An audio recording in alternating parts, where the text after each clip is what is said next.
Hello everybody, it's your boy, your host, True Emperor. Anyways, I think this video is gonna be me and my whole vacation in Hawaii, showing the major moments I have in here. And yeah, I'm recording this the day before I go to bed, and it'll be a 3-hour sleep because we had to leave around like 2 in the morning, and it's currently like 10, or about to be 10 at night. So yeah.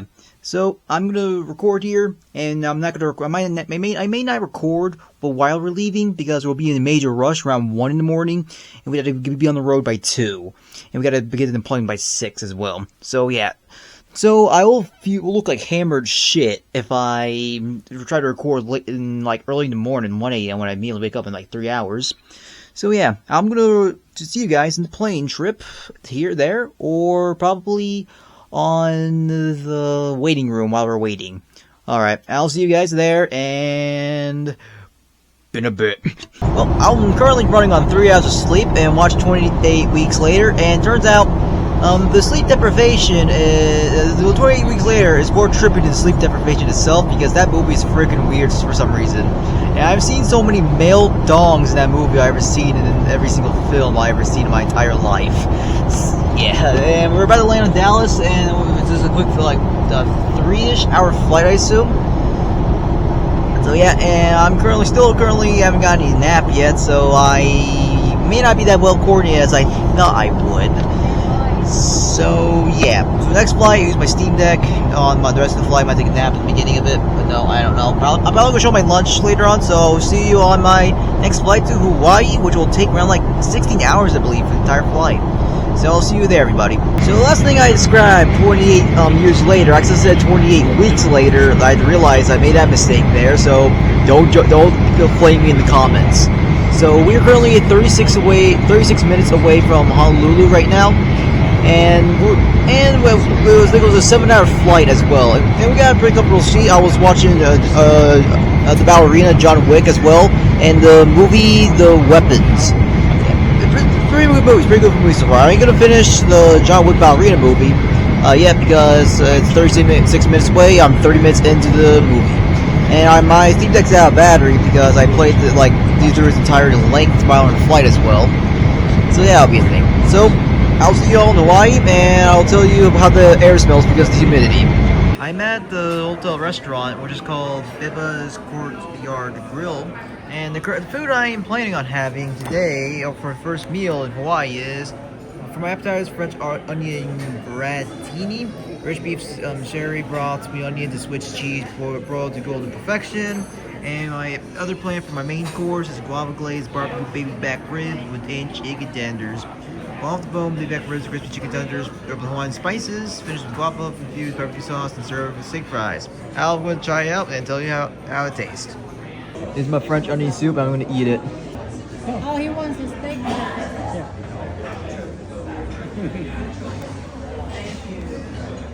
It's been demolished. Me and my family went through like 3 to 2-ish hours of sleep. Went through the entire plane. Don't bother sleeping because we have some entertainment on there and some movies like to watch. And we're going through bad jet lag because we're going back in the future on this because we're like a few hours behind in our actual time in Michigan. Yeah, it's gonna take us some time to get used to, but hey, we're getting used to the time now. It's currently 7, and I feel like shit now. But the food, I make me tired. I'm gonna sleep the shit out of this bed over here. I'm gonna see you tomorrow, everybody. $4.54 a gallon of gas. God damn. Check out this nice scenery down there, and oh, it's gone. Check out the nice mountain ranges. Right. And city view. Oh, it's gone now. That's Kailua. That is Kaneohe Bay, you said? Kaneohe. Kaneohe. There you go, there, Kaneohe. That's Kaneohe Bay. My parents lived at for a while in Hawaii. You too? Oh yeah, me, because I was 2 years old and never remember it. Yeah. And that's Gilligan's Isle off there to the left if you can see it. Oh yeah. It's probably go like right over there. Oh no, oh come on, right on the trees. Kaneohe Bay is the hammerhead. Well, right now I'm currently at McDonald's. You might be thinking, true, you're in Hawaii, and out of all things, you get McDonald's. But one thing in McDonald's they don't sell anywhere else in the United States is ham, eggs and rice. Oh no, spam, eggs and rice. That's the whole meal combo. Yeah, I'm gonna eat it. The 4893. Yep, there it is. 493. Yeah. That's where we used to live at. No, this used to be our house, and not anymore. Oh yeah, it's off. Yeah, the house has been remodeled. Gone in the back. Yeah, there's no more tree in the back where the swing used to be. Yeah. Yeah, That was great to come back here. And I remember Max running through the road, and me about to die, heart attack. Max! Well, that's an LZ over there in where the military train's at, and there's a baseball field that I wasn't there before, but it's rusted as hell because it's like nearby the beach. Yeah. Oh yeah, and we were by the beach right over there. Oh, over your head.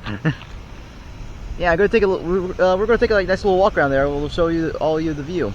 There's a few monk seals came in this beach as well, and there's a mountain over there. But you see all these little rock formations across the water? There are bird sanctuaries over there as well. They're like multiple little rocky islands around here too. I wonder if we actually see any animals on the beach as well. Oh yeah, I haven't been to like beach in years, so it's a little hard to walk in. I don't mind the camera angles though. Yeah, I think it's like Pacific side towards the water as well.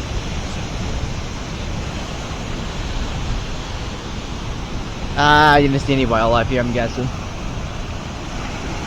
Don't mind the wind though, mind the wind. Oh, the waves are huge. Let me just... Oh yeah, I forgot to turn off the zoom in. My mom take a picture of us, or my mom take a big picture of me and my dad.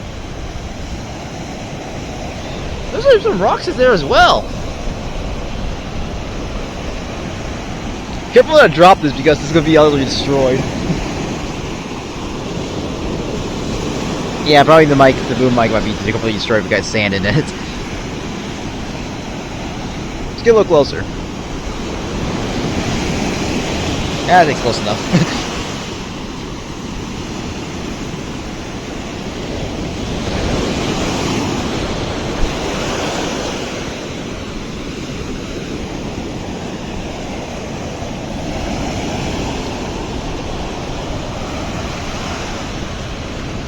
Oh, there's a rock right there. I don't know what that's about. I always like some trash on the beach for some reason. I don't know why. Yeah, the Pacific side towards the ocean as well. And look at the clouds over that mountain over there. Yeah, and my dad says in like for the rain as well to make it look like a waterfall within the mountains too. Yeah, it's like a huge ass mountain range out here. I forgot to show you all. And most of these trees block it on the car right here, and it will go by quickly when you're like, because there's like a lot of tree formations on the road, too. And there's actually a lot of things changed in the base as well. And there's the commissary in here is where everyone buys and sells stuff, and it's actually a freaking mall in here. Yeah. So I'm gonna stay on this area for a bit. It's a nice little scenery, sightseeing there.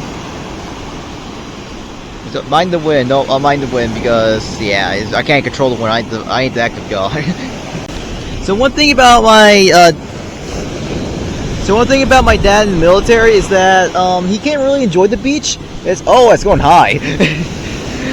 One thing about the beach in here, he cannot really enjoy it because his leader usually like PT the shit out of him here. My mom will enjoy the view in the beach here. Yeah, PT the shit out of him, make him do crunches in the beach, have like buckets of water go over him. Yeah, it's still a military base and they can't relax at all. It's still a pretty amazing view over there. It's a yellow flag at the moment. I'm not sure what that is. Hopefully that's something bad or something. Look, that's one hairy coconut. That's where they store all the explosives, basically under the mountain. So if they went off, it wouldn't be. So they're like high explosive storage or something, right? Yeah, so that's like artillery ammunition, small arms ammunition, tank rounds, C4, all that kind of stuff that they store there. Damn. That's pretty cool. 3 of them in a row there. Yeah, there's the military bunkers up there. I think you might see it. Yep, there it is. There are concrete bunkers right there, full of explosives. Well, this is a nice area to hang out in, but this area is restricted for some reason. Not quite sure why. It looks beautiful. There's a right over here. There's an LZ next to it. Okay, let me. I might have missed her. Yeah. Turn here. Military storage areas all over the place. Yeah. Well, we're getting closer. Yep, they're littoral, just like it was with our old headquarters. They have like a doom buggy looking vehicle now. Yeah, it's all the fast strike stuff. So it's for all amphibious landing and fast strikes, the littoral battalion. Well, that's the church I was baptized in. And they already finished Mass. It's a Sunday today at the moment. Yeah, it's pretty strange coming back here to a place I don't even remember at all where I got baptized in. I don't remember neither. Whoa! I think that year too. When we left. This is a big church. I think they did a baptism right down there in the front, right? Oh yeah, up front over there I got baptized right over there. Man, it's pretty big! Yeah. It's a nice church, huh? Yeah. Especially for a village chapel. Yeah, in-base military chapel right here. So, okay, we're going inside the mall, the commissary, and for some reason, for the GameStop I was in, there was absolutely no Xbox games for some reason. It's only PlayStation, Nintendo, Switch games, a lot of action figures, a lot of merchandise, but absolutely zero Xbox games overall. Big entrance over Oh yeah, this is there. the Marine Corps stage you're going in. Yeah, that's probably the one that used to be there. Huh. Now it's here. Oh wow, that's really cold. Hey, there's some stuff over there. Hawaiian shirts. Look in here, see if you want something to buy. Mental health matters. Yeah, there's exchange stores. There's Marine merchandise in there, and there's a freaking K-bar, but we can't get it because we gotta go through an airplane, so we're gonna get so arrested if we bring that on. I've never seen this before, but you get like assemble your guns here too, or like some little toy assembly guns. And oh, it's the air gun. I thought they're actual guns. Well, the shirts I picked out from the Marine Exchange is the shirt I got is "Life's a Beach." Then we land. I love it. So one thing I found in here is freeze-dried Skittles, and I remember my uncle made one of these. It's pretty good, and I want to try the store brand itself. So that's my dad's present right there. And there's a group of people right outside the Marine Exchange. They're wrapping gifts for free. And my mother and father, they're pretty nice. They wrap my dad's gifts so he doesn't see it way too early, so he doesn't get a sneak peek into it. Gets over the magic. So it's pretty cool to wrap it for free in the military base as well. Pretty awesome. They have a freaking goofy animatronic in this grocery store. Remember the commissary is like huge. It's a huge grocery store here, and it's within the military base. And there's a lot of options here as well. And I can't believe they actually have a goofy animatronic that speaks and moves at the same time. I don't know how you fund that because I've never seen another store in the United States. Probably the commissary. Yeah, probably the commissary is well funded, I assume. Holy coffee!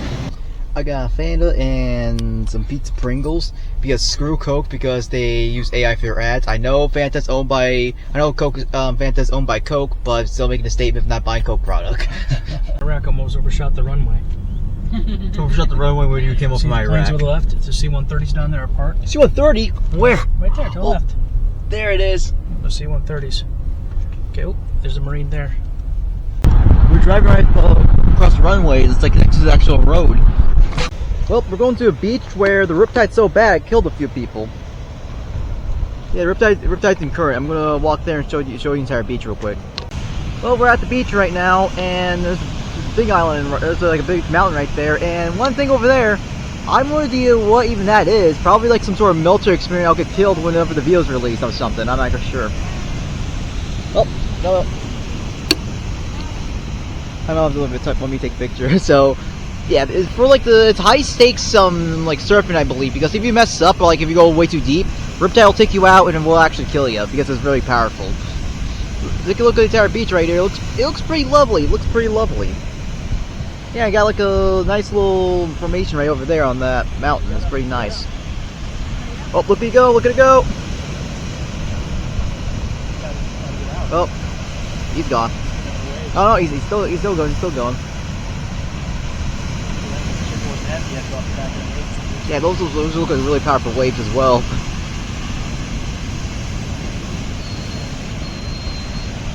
Let's see how he goes. Let's see how he does. Yeah, they're still going out. They're still going out. It might take him a while, or it might like go leave early or something like that. I have no idea. Yeah, high stakes surfing right here because if you mess up way too deep, you actually die. It's harsh conditions over there. What's that island over there, anyways? Yeah, probably another bird conservation area as well. Yeah, could be, could be. Oh, by the way, this body of water leads right into the Atlantic Ocean too. The other side leads to the Pacific. Yeah, look at the Osprey helicopters. That's so awesome. 400 feet turns. I remember going on one of these when I was a kid in Heroes Elementary School back in North Carolina.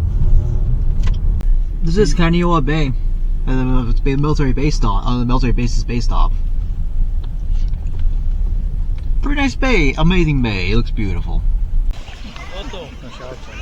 That's a huge rock on the front of the bay. There's not a lot of like waves in this area as well. I can see the waves like way over there.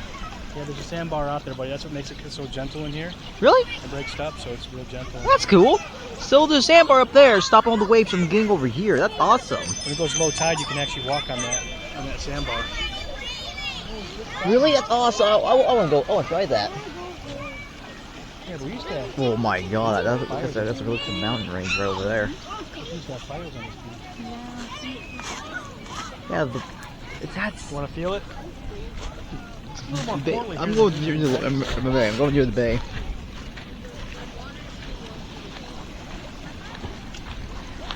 Oh, we're getting the feet in. Okay, I'm a little sinking. Oh, Jesus Christ, that's cold! There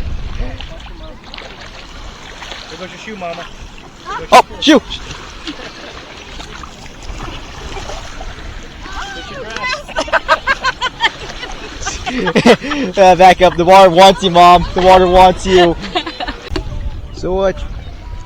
So I try to get some. So I try to get some sand off my shoes. So yeah. Well, let's get more sand in here because the sand in here is really loose. Get more rocks under my slippers. Oh yeah, I can actually sink in here. I got a volcanic rock I found on the beach as well. I'm definitely taking this home with me. I'm at the restaurant called Oh My Grill. It's the sign over there. There you go. And I got the mixed barbecue dish. It looks pretty freaking good. I'm gonna eat it. Oh, food. Well, this food is definitely a meal for three. It's a lot of good portions. It's really delicious. And I got the pineapple mango smoothie as well. It's all amazing. You try it when you get in Hawaii. That's Kaneohe Bay. I'm not sure if I pronounced that correctly. Up there goes the trees. There's the bay again. Kaneohe Bay. Kaneohe Bay? Kaneohe Bay. There you go. That's the bay over there. I just got a good view. We're getting blocked out by all the trees. Oh, look, a mountain. Yeah, that's it. Falls in here too. You'll see there's some. Oh, there goes tunnels. I think we'll get a better view if we go through that bridge over there. Unscripted by like all the trees, I believe, in the Stairway to Heaven is in here too. concrete barriers. Past that. We are not American. What's that down there? Is it down there? Yeah. Wait, it says we are not Americans down there? No, yes, like we are not Americans. Huh. Oh, and there's the entire bay area unobstructed by the trees. Like Kaneohe Bay. Is that Kaneohe. Kaneohe. There you go. Well, that hospital over there, that's where I was born in May 18, 2005. And after this, after we drive, we visit it. This is the hospital where I was born in, and I return here 20 years later. Yeah, I highly doubt we can actually see the room I was birthed in. So yeah, I think we're not allowed to go through that with that. But hey, I get to see it, and that's a pretty big hospital, to be honest with you. Army hospital. Yeah, Army Hospital? Just Triple Army Medical Center. Oh, okay. You guys think you want to try to go in, or? I don't think we're not even allowed to. Check out the view up in there. I think you gotta call it in. I was at Awiki Korean Grill. It's pretty delicious, and no wonder why people go feral over to Popeye's chicken sandwich from Popeye's as well. Is that it's pretty? The old law chicken sandwich is pretty good, and this one's pretty amazing. And I don't even have beets in it, and the beets are a really good combo as well within the food. And the really nice barbecue was there, and the fries they're really thin, but taste really amazing. Yeah, you gotta try it out yourself when you get in Honolulu, Hawaii. It's pretty amazing. And sorry I didn't show up because I was hungry. I consumed that barbecue chicken sandwich. Yeah, I forgot to record show you what the food's like. Very sorry about that. I was a little hungry, so I'll see you later, everybody. Hello, everybody. I'm about to head to bed for a night, and we'll tell you about my day. Is that I went to the beach earlier today. Obviously, I didn't bring my camera because it'll be all sandy. And like not like the actual walk on the beach. It's actually the beach I hanged out in, and I built like a little bit of a little dam area, but Mother Nature still strikes relentlessly, and that thing it's going to be down by tomorrow, I'm guessing, from like the massive amount of waves. And yeah, so we went to plenty of restaurants today, and the portions are so huge. I think it was like for 3 people to eat, or 3 or 2 people to eat. Yeah, a lot to eat in there as well. And I haven't really did like my food review on like some certain the restaurant I did yesterday. Is that I was not even fully awake by then because my brain's telling me to sleep. My body says no. So yeah, and for the French onion soup, there's actually a competition or there's like some sort of scavenger hunt. Yeah, I think scavenger hunt. Yeah, scavenger hunt is where when you go to each of the restaurant, it will get like in some sort of punch card. And you get a little punch on each one, and then you get the 50-year anniversary medallion at the end of it, I believe. And I'm going to get that and show it to all of you near the end of this video. So yeah, I will see you tomorrow, everybody. Well, currently on the glass boat, currently on the glass boat as well. Currently on the glass boat, and really wet, really wild out here too. And you're able to see out here where I'm shooting. So I see 4 real quick, and the boat's really bumpy real quick. Oh, that was good, man. You see up there. Yeah, the boat's really a little rough in. I'm fish, I'm gonna start filming again. Turtles? Yeah, so there's 2 like turtles over there too. Yeah, you might see them, but anybody know how to say turtle in Hawaiian? Oh, there it is. Turtle. Honu. Anyone's first time seeing a turtle in Hawaii? Yeah. You just have a whole new experience. They are, guys. Anybody know what the turtle's favorite picture is? A shelfie. Believe it or not, these turtles that we're seeing right here are about 60 years old. Every foot they are long is about 20 years of life. They actually live for about 120 years. I see. Look at the fish. I gotta pick you up to see it, buddy. Yeah. Let's get some fish then. There's a lot down there. Yeah. Oh, yeah, go ahead, quick.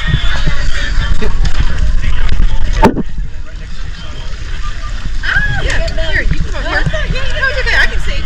Okay, come over here. Come on up, yeah. Oh, Pretty good, guys. big. Another fish you might start seeing. What is it on the side of the palm of your hand? It's very yellow and blue in color with black stripes. That is the Sergeant Major Damselfish, also known as Mamo. Why are they so dark? There's no color. If you guys have any questions about the fish you're seeing, the marine life, Wait, there's a shark buildings, over there. boats, land, whatever you guys are seeing, It's so ask me or huge. Brandon. If we don't know the answer, we're just gonna make it up, make it sound good. Pretty sure you guys believe it anyway. You guys can see this other marine species off the left with the yellow vest and red floats. That is the Homo sapien. They're highly invasive in these parts. Thank you for the petty laugh. I enjoyed it. And what's the unofficial national pet?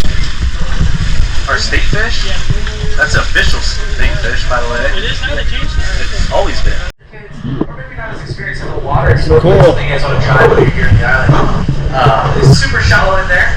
protected because of these rock walls. They help bring the wave down. So black calm, little to no current. Super shallow. They're only about 4 foot deep in the deepest end. There is a reef system in there, so there's coral, there's fish, there's other types of marine life. There's a lifeguard on duty from 9 to 4, which is that white shack in the middle of the beach. And you guys can also see the beach is almost empty. And that's how it looks all day long, every day of the week, except for weekends. So even if you guys don't want to deal with the crowd of Waikiki, come on over to Magic Island. Don't have to deal with a million people kicking sand all over you guys' beach towels. Another pretty cool thing about Magic Island, it's got something unheard of out here on the South Shore. It's got a hot commodity that's super rare called free parking. So if you guys want to take advantage of that, come on over to Magic Island. Another pretty cool thing about Magic Island actually has to deal with that rainbow mosaic tower right there. That is the Hilton Hawaiian Village. Every Friday night for Olima, they pop $20,000 worth of fireworks on the waterfront. It's completely free to watch. You just gotta find somewhere to watch it from. And in front of the Hilton does get packed full of people. They charge upwards of $70 for parking. Cheers, Jill. Check it out. Wow, dang.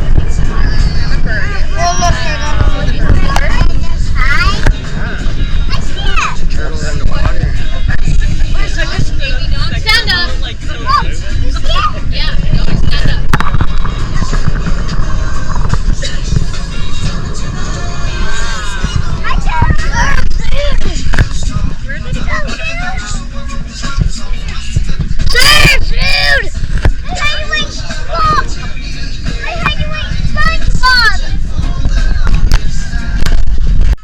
Turns out my body's not built for water. I get motion sick like my brother and sister on on sea travel.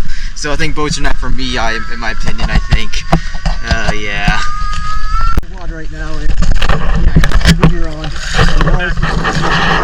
Alright, water's a little bit cold.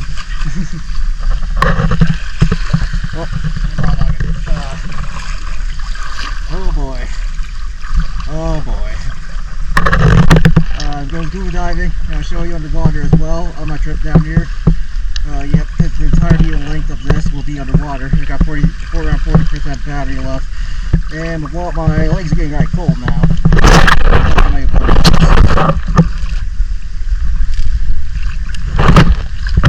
Oh crap. Oh boy. Oh boy. Oh boy.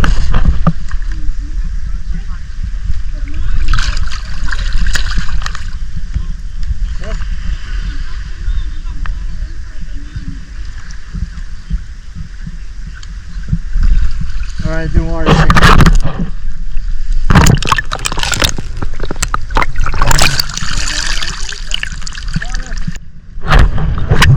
Did you hear something with the water leaks in the mask? So we got flex. Go ahead, turn around, lay down. Okay, let's get this quick.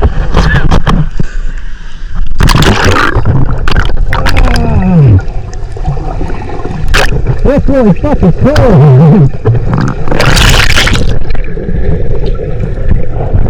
Let's go for it.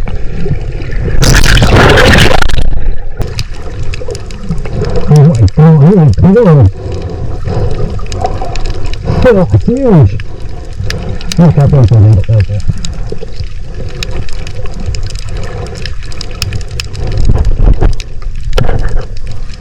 Oh,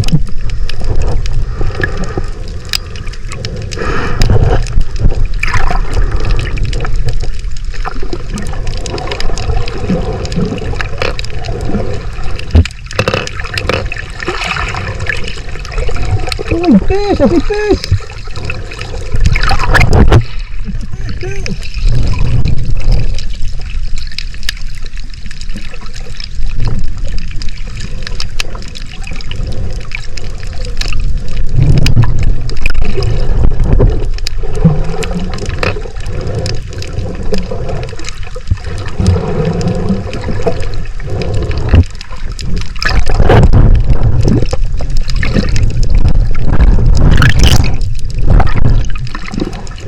Yeah, I'm going down to the thing, so I was going to take my time sometimes.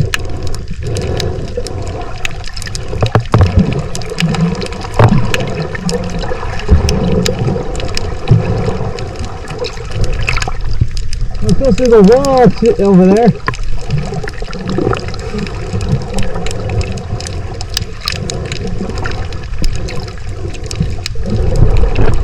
more clear reef down below.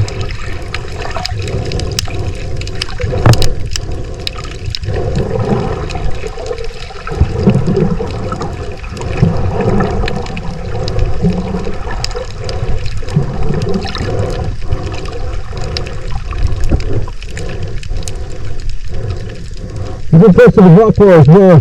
Just kept down the beach here.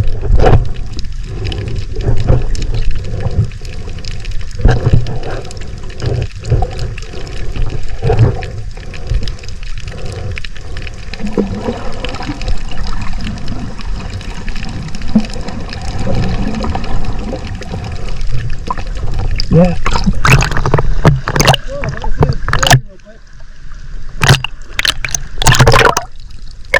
Go by the rock wall. The rock wall is good.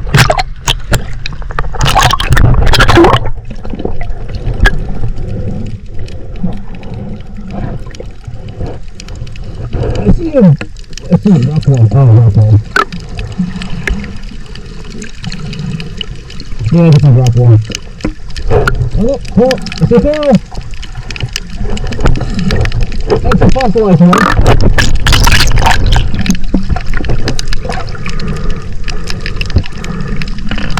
Here it is.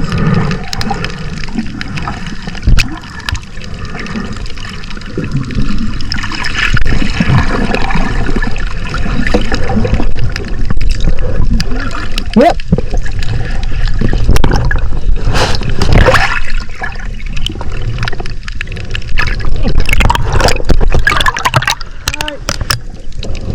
There's a bit in the van. What are the parasites there? Okay, I need to get over the wall. I'm going to throw time a bit. My ears are cold. Eel and a bright fish over here.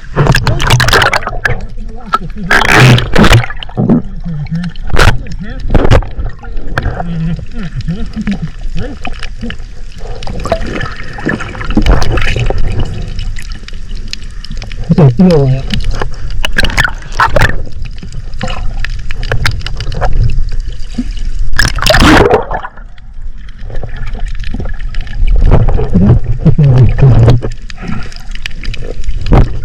I see it!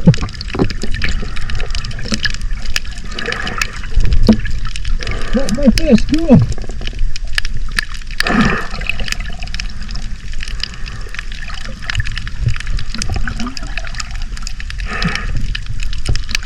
Look at that eel.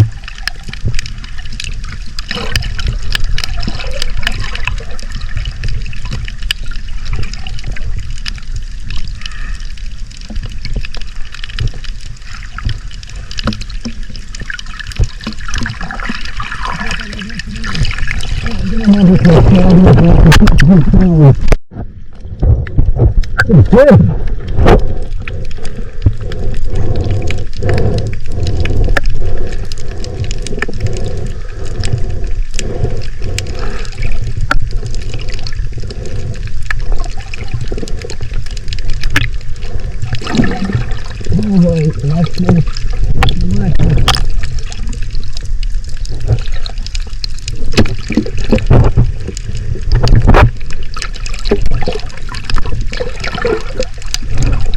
Like this too.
Fishing too. Yeah, we're hanging out with the balls. Hey, you like big balls out there. Hey, you like big balls out there. I'm at the hot tub right now, and you can see it's a hot tub. You see the bubble coming off here. It feels really good on your back. Way away from. Oh yeah, this is a really nice view on the hotel right here, and we got nice trees around, and we got like a little clock right there that tells the time. What else is the clock too? Yeah, it's right here. Yeah, it's the coolest feature. Yeah, that's not really all of our clocks, I'm not sure.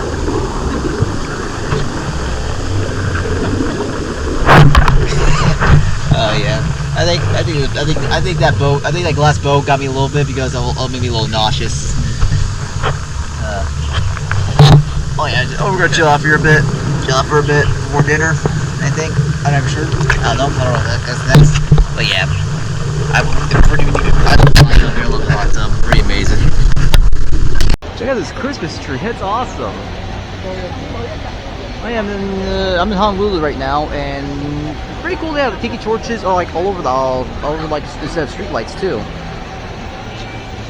Oh, sorry about that. The city looks pretty beautiful.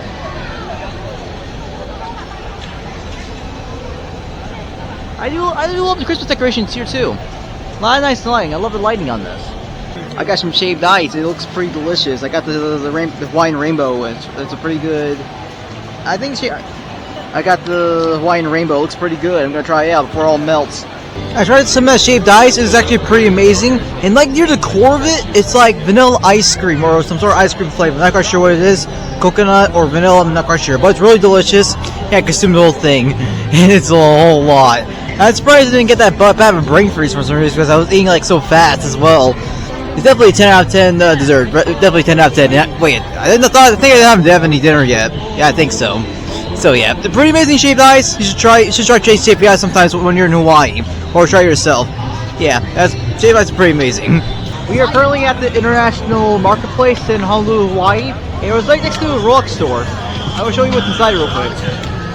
There's a sign about the International Marketplace in here too. We're at the 100 of shops and restaurants too. Yeah, I'm not quite sure where we're going to go at anyways. I don't know really what's in there. I see like a lot of Target signs everywhere, and see a lot of like luxury stores too. But to be honest, a lot of luxury stuff is kind of ridiculous because you can spend like $60,000 or $100,000 for a watch, and I'm not quite sure why people buy into that. Check out the tree. It grows roots down. It connects to the ground too. Banyan tree. It's banyan tree? Banyan tree, yeah. Banyan. Oh, I cannot pronounce a lot of things correctly in this, even though I was born here. So a lot of the roots actually fall from the branches, and they'll come down, and as soon as they touch, they take root, and then they turn hard. Huh. Like if you see, like the one at the hotel, you saw a bunch of like little stuff hanging. Oh yeah, it was a lot. They actually cultivate that so it doesn't touch. If you look over here, you can see some of them dangling over there. See that little bit? That's like multiple trees in one tree. Yeah, it is all from the same root. You can see how it's dangling there. That's when that touches the ground, it's going to turn to a root. That's awesome. You can see some of the roots actually try to get down and touch the ground too. Like what happens like way over there, that connects way up there, along with the whole tree too. Check out these shirt designs right here. Hold my beer. Dad's about to do something stupid. And the ones over here too. It says the original local energy bar. The calories choke a certain types too. 3 if you get pockets.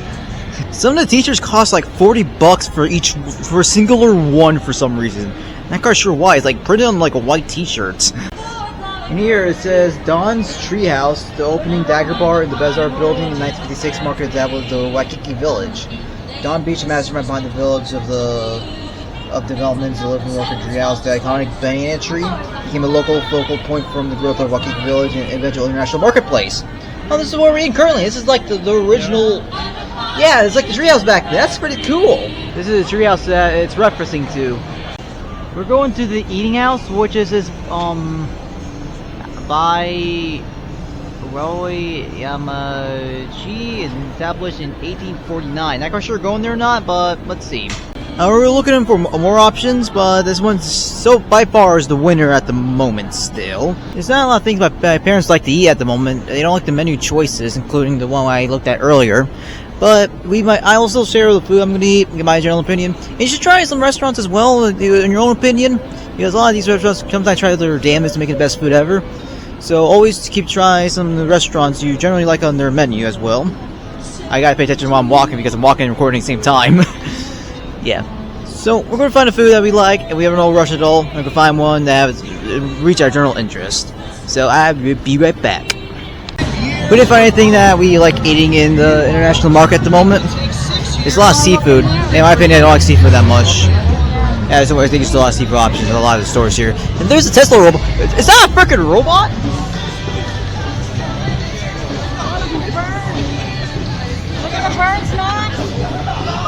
Whoa! That's pretty good.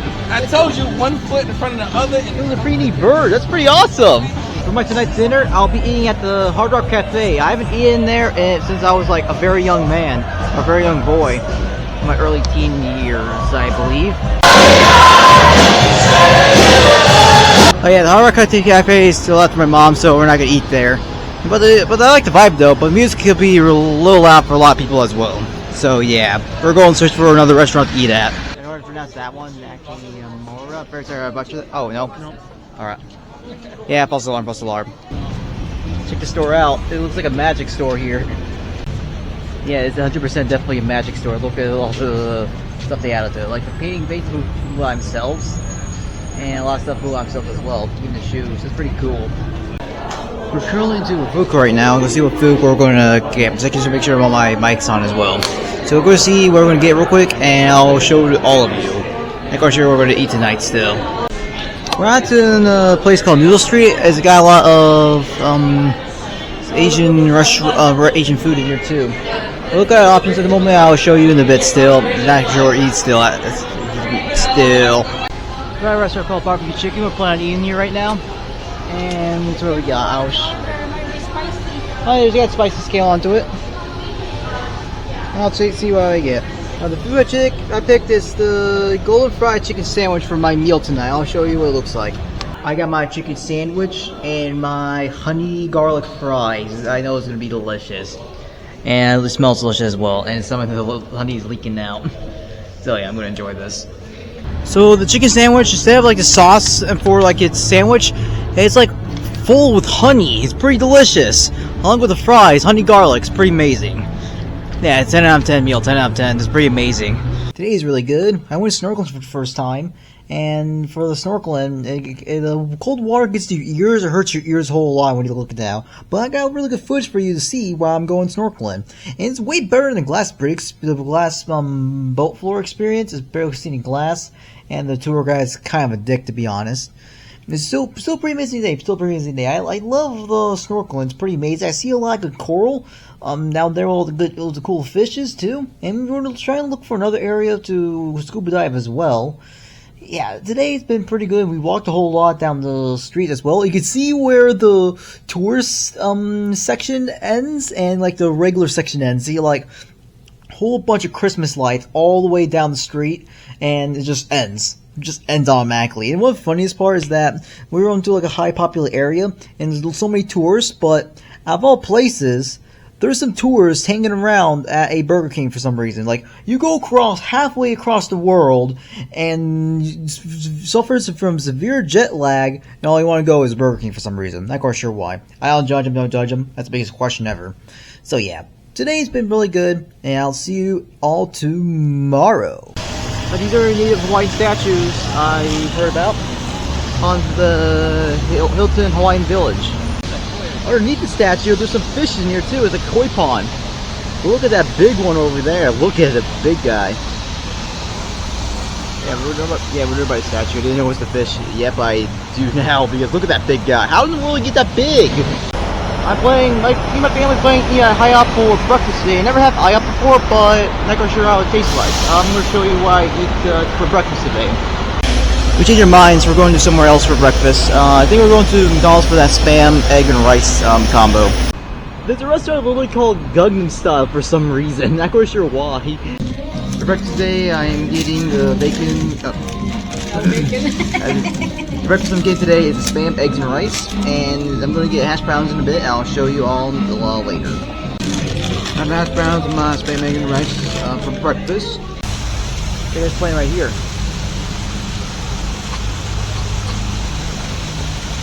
That playing right there. It looks pretty neat. I think that's still a waterfall too.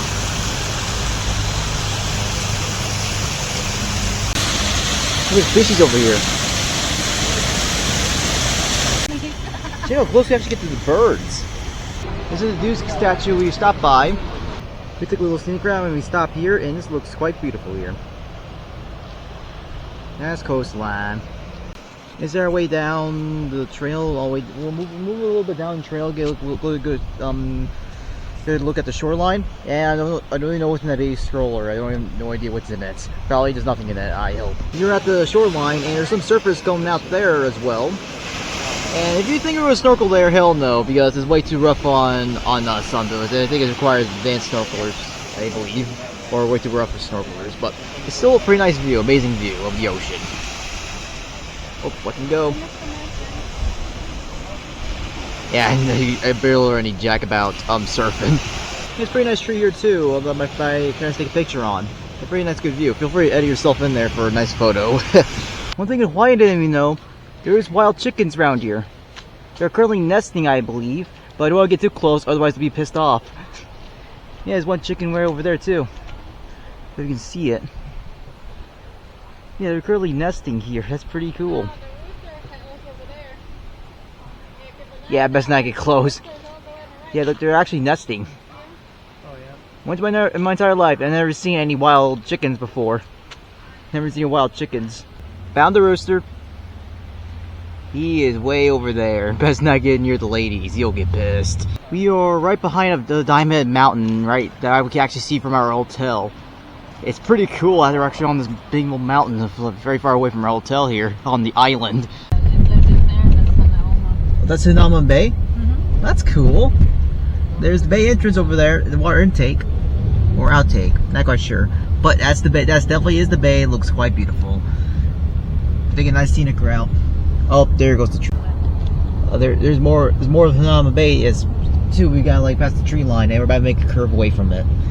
Yep, that's Hinama Bay, everybody. Check out this coastline over there.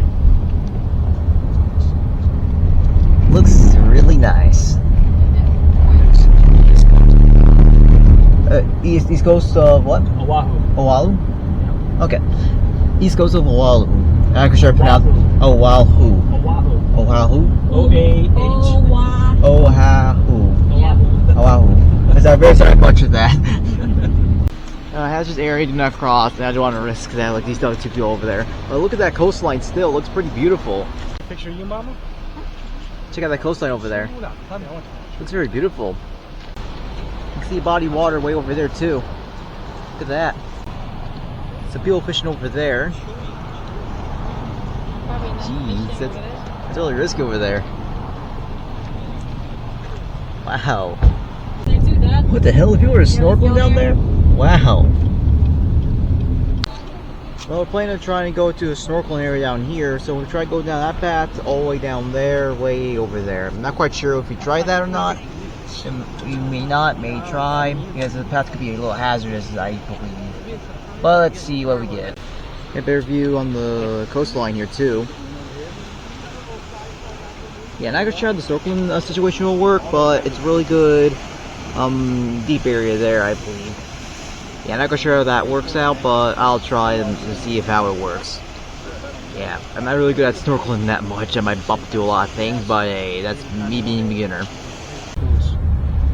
We call those poos. That's cool. I don't know what that mountain. Makapoo? Yeah. Huh. Cool. We'll be snorkeling over here. I'll show you all in my GoPro. We're going to Luau then. We're going to Luau Garden. Aloha. Okay, is it okay to take a picture with you? Sure. Where we got? Yeah.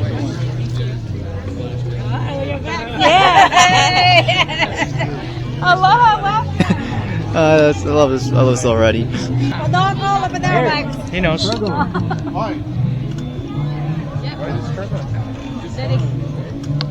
I got orange guava juice because I'm not 21 yet, and it'd be highly illegal for me to take the alcoholic drink. Cheers! Yay!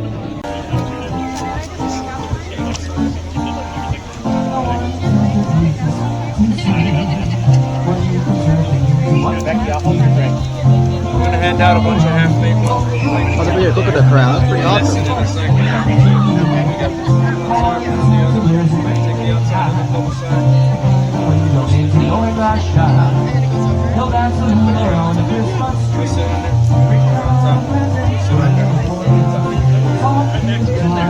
Got my own coconut leaf crown. It's pretty amazing. I think I'll keep it on my wall when I get back home. There you go. Thank you very much. I appreciate it. I got this cool bracelet. Pay attention. Welcome to Hawaii, ladies and gentlemen. First, start off by smiling. So let's see all of your great smiles out there. Okay, very good. Now hands on your hips. And aiha'a means to bend your knees. When we dance the hula, keep your knees bent nice and low. That's just how we do it safely. And it makes it easier for your hips to sway naturally side to side. Now our first hula step is called the ka holo. This is our most basic hula step. What it involves is taking 4 steps to the right and then 4 steps to the left. So we're going to try it together with the music, following along with your hula dancers there in the front of you as we do our first hula step, the ka holo. Are you ready? And here we go to the right. 2, 3, 4, and left. 2, 3, 4, right. 2, 3, 4, and left. 3, 4. Very good. 4 steps to the right, 4 steps to the left is the ka holo. Very good. We're all moving side to side. All right. Now we're gonna add in those hands, ladies. Arms out to the side. Sway them nice and gently, just like the waves of the ocean. Gentlemen, the fist is at your chest, pointing those elbows out and flexing those muscles. Okay. You guys just learned our first basic hula step, the ka holo. Wonderful job. Give yourselves a round of applause for the ka holo. Don't forget it now. We're gonna come back to it later on. Now our second hula step is called the ami. Please repeat after me. Say ami. Ami. One more time. Ami. Ami. Very nice. Hands on your hips. Aiha'a. Bend your knee. Now what you're gonna do is you're gonna use your hips to draw big circles round and round. Now as you do draw the circles, you want to do your best to try and keep your upper body still. Alright, those shoulders and your head, you don't want it to move too much, just those hips going round and round. And the secret to doing that is bending those knees. Oh, yeah. Now let's pause and switch directions. We're going to go the opposite way, round and round. Very good, just like Papa Elvis. Alright, alright. Now if you ever used a hula hoop, it's called the hula hoop because of this hula step right here. Right? Now we're going to take it up a notch. We call this ka'apuni honua, also known as taking it around the island.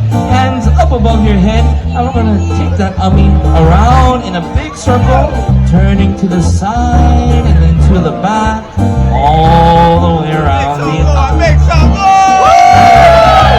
Ladies and gentlemen, let's have a big round of applause for our hula dancers. Our second hula step, that was the ami. Alright, we're halfway there. Now our third hula step is a little bit trickier. We call this the uehe. Please repeat after me, say uehe. Uehe. Very nice, hands on your hips. Aiha'a, bending those knees nice and low. What you're going to do is you're going to pick up your right foot off the ground, bring it back down, and then you're going to lift both heels, popping your knees open and close real quick. Now on the other side, lift up your left foot, bring it down, and then pop those knees open and close real quick. Okay? Now it seems simple in theory, but let's try it together with the music, and let's see how we do with our third hula step, uehe. Here we go on the right. Pop, left, pop, right, pop, left, pop, right, and pop, and left, and pop, and right, and pop, and left, and pop. Don't pop it too hard over there, okay? Now, this is the uwehe. In Hawaiian language, uwehe means to open. That's exactly what your knees are doing there. But very important that you remember to close them. Alright? Very good. Now you know you're doing this one correctly. After a little while, you start to feel the burn. Yep. You're feeling the burn. You're doing it right. If you're not feeling the burn, well, don't you worry. Because we are done. Give yourselves a round of applause for the third hula step. Uwehe. As we move on to our fourth and final hula step, this last one is called the hela. Please repeat after me. Say hela. Hela. One more time. Hela. Very good. Hands on those hips. I'm bending your knees. All you're going to do is place your right foot out at an angle in front of you. Yep. Bring it back in. Now left foot out and bring it back in. That's all that there is to it. So let's do it together with the music. Our fourth and final hula step, the hela. Here we go. And the right in, left in, right in, left, and the right in, left, and the right in. Very nice.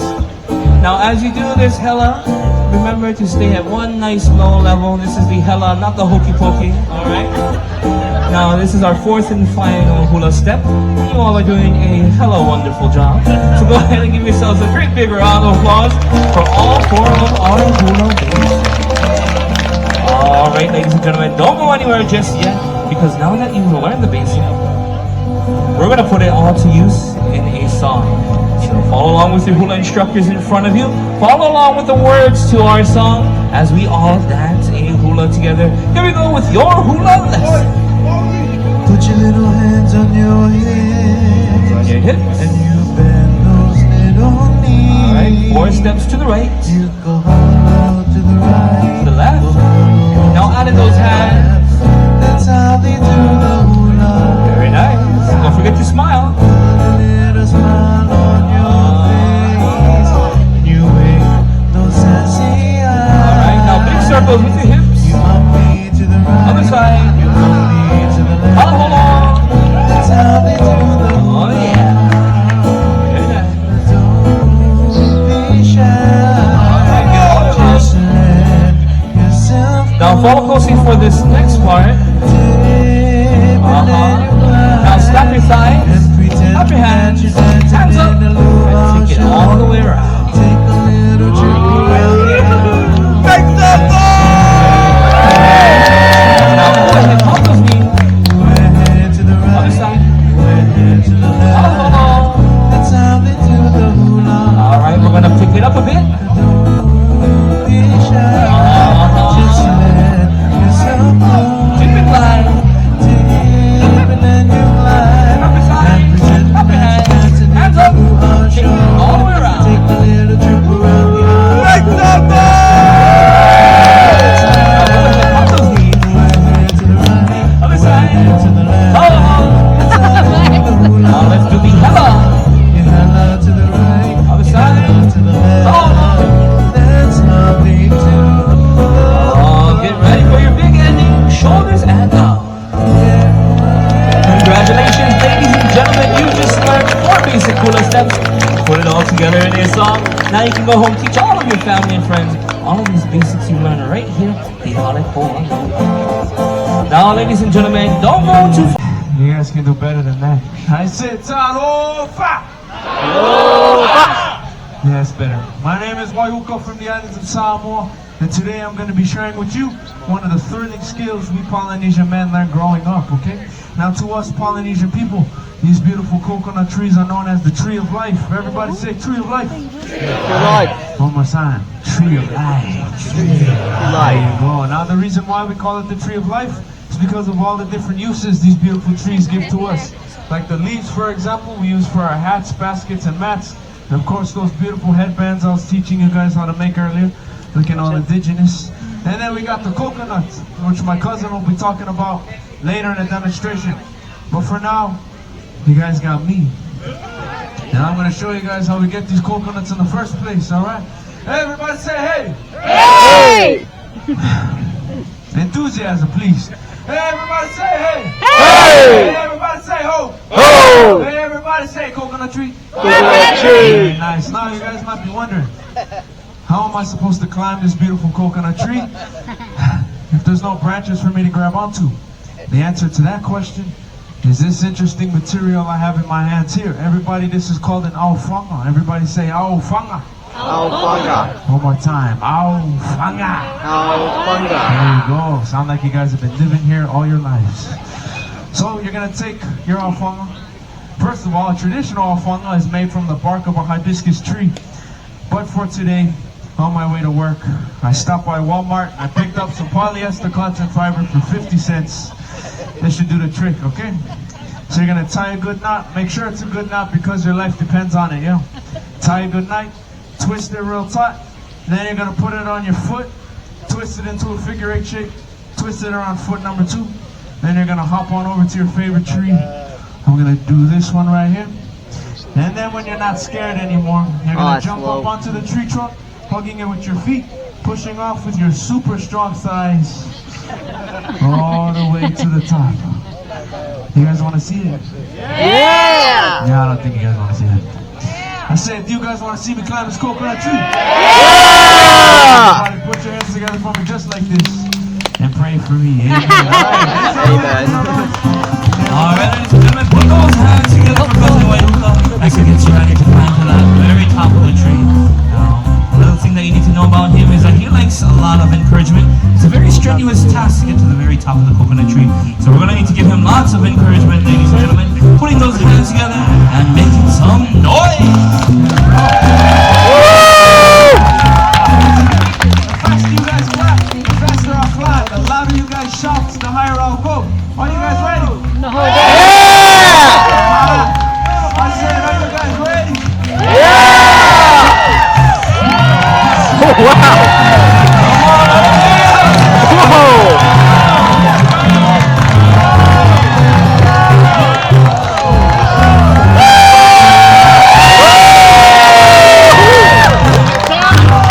Give it up for Cousin Waihuka!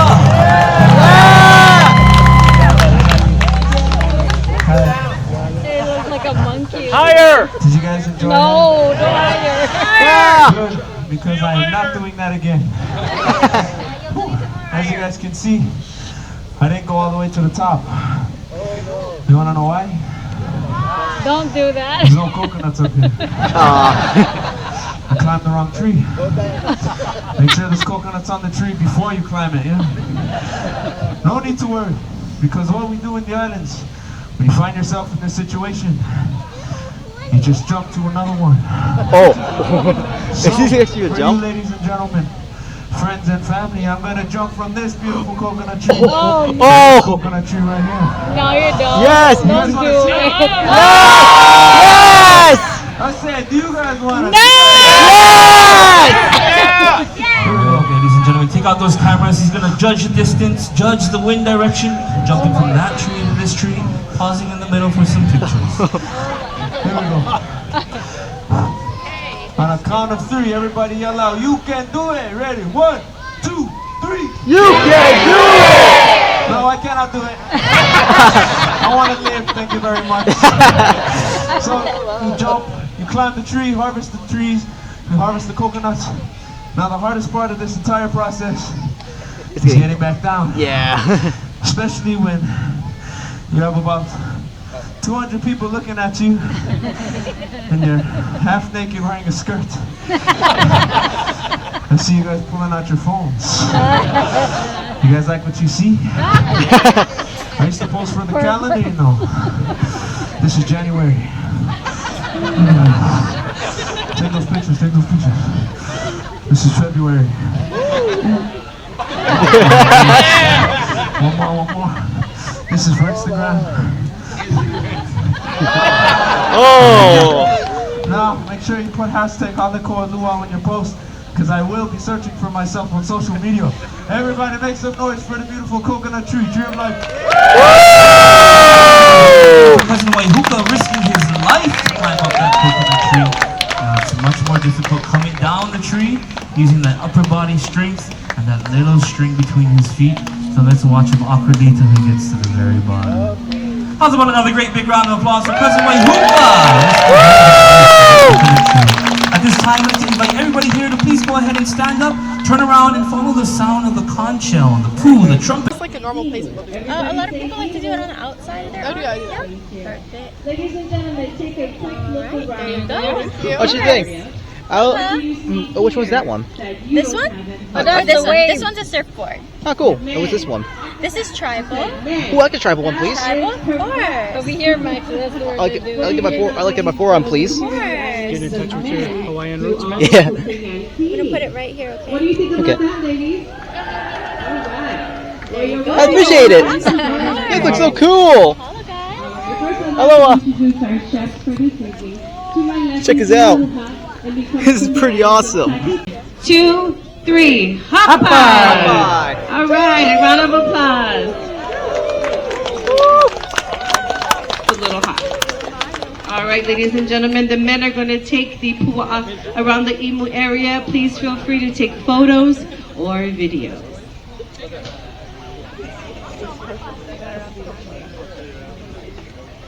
There you go.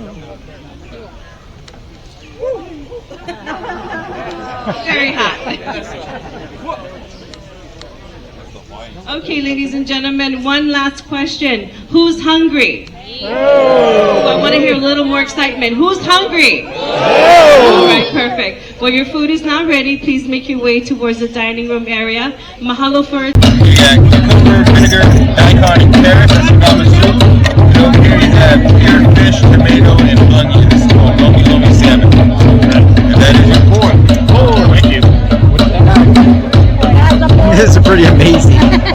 Anybody wants This is my appetizer with the main course. I like the texture. And it's really good too. And the other one's a mixture of beans, all mushed up all to one. It's a local type of bean, I guess. But it tastes really good, and it smells amazing. I'm gonna try it out. Get my own thoughts on like after the event.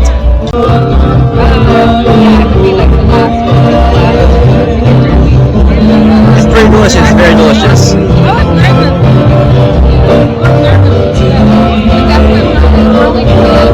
Pig, teriyaki beef steak, panko crusted mahi mahi with mango sauce, garlic baked zucchini, and a sweet potato and coconut flakes.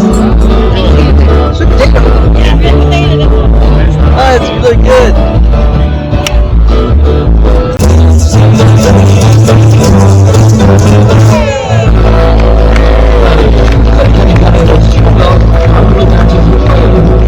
You guys happy? Yeah. Alright, fine.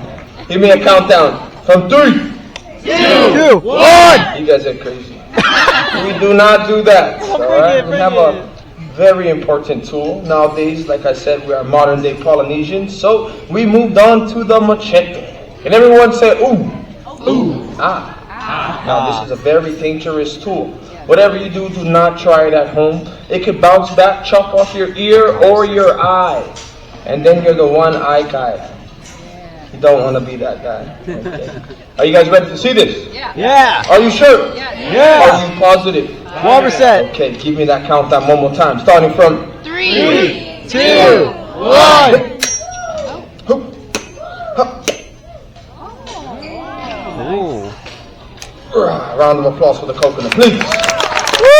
And there you have it. There you have it. Yes, now. The coconut does not smell too lovely tonight, so we will leave it back in there.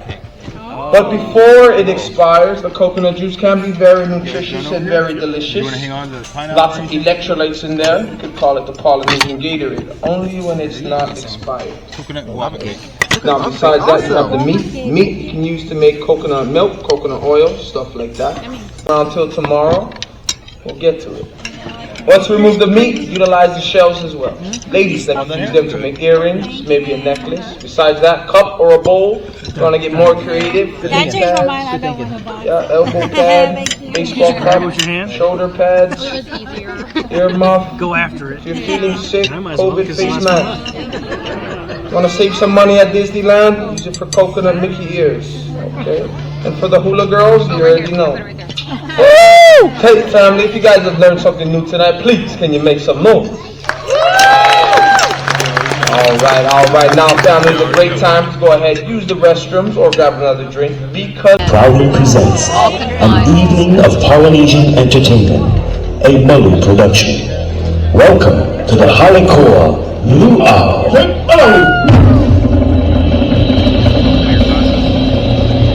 According to Hawaiian legends, eons ago, Shakira's got nothing on these hips. Shakira's got nothing on these hips. They're gonna be. His father was the holder of the heavens, and his mother guarded the path to the invisible world. And out of all their children, their youngest, simply known as Maui, possessed the powers of magic and miracles. Throughout his lifetime, he would embark on many heroic adventures and win many epic battles, securing his place in the legends of Hawaii as the superhero to the ancient Hawaiians. One of Maui's most unique adventures was his quest for fire. For as the legend goes, the knowledge of creating fire had been lost. The burning coals that was passed down to the generations were put out. For many years, the Hawaiian people lived without fire. Early one morning, Maui and his brothers were fishing in their canoe for their mother, when they noticed a white cloud of smoke rising from the side of a mountain. They knew that someone there on the mountain held the secret of fire.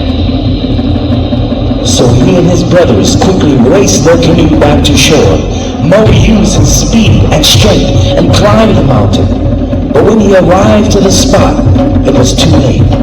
For the alive birds were flying away with the burning coals, for they did not want Maui to have their precious secret. But Maui used his powers and captured the birds in flight, brought them to the ground, and forced them to reveal the secret of fire. They told Maui that fire was hidden inside the wood. By rubbing dried pieces of wood quickly together, you can create burning particle dust. The burning dust must then be transferred to the pulu pulu, the dried husk of the coconut. Then, by passing air through the coconut, you can set the flammable husk ablaze. Maui returned from the mountain with this secret and shared it with his people. And his method of creating fire was passed on from generation to generation. Ladies and gentlemen, please watch as Maui Ki'iki Akanana shares with you his ancient secret of fire.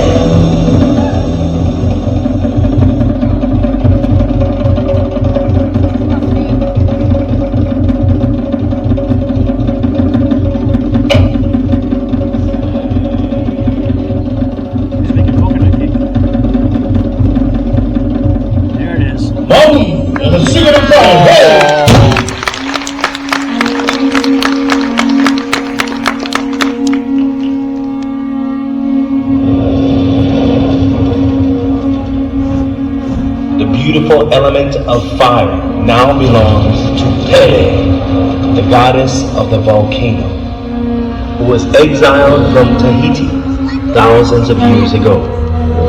She made her way to the Hawaiian Islands and now makes her home on the big island of Hawaii at Moku'aweoweo, the land of the burning. From the fiery pits of Kilauea and Halemakumaku, we welcome you with the fires of Pele.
Ayara Obeya, Abaya, Ayara Obeya,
Ladies and gentlemen, please welcome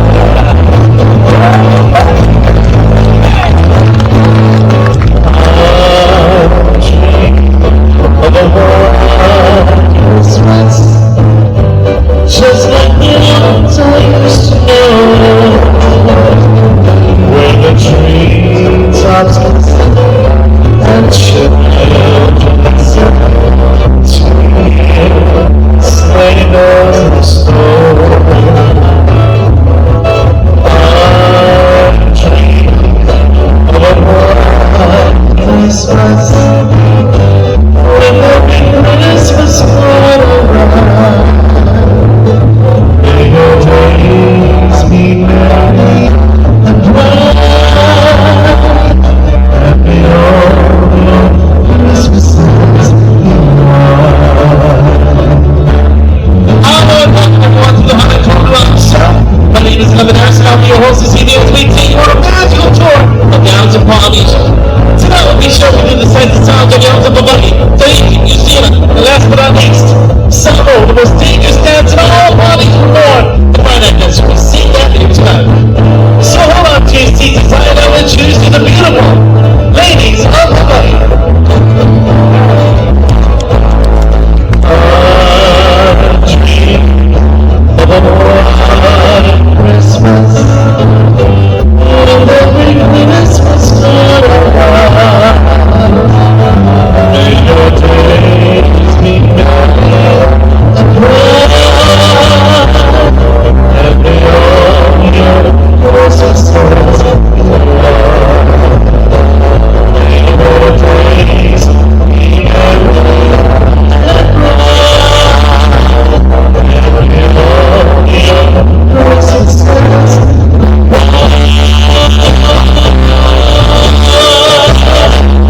Let's round of applause for ladies of Hawaii.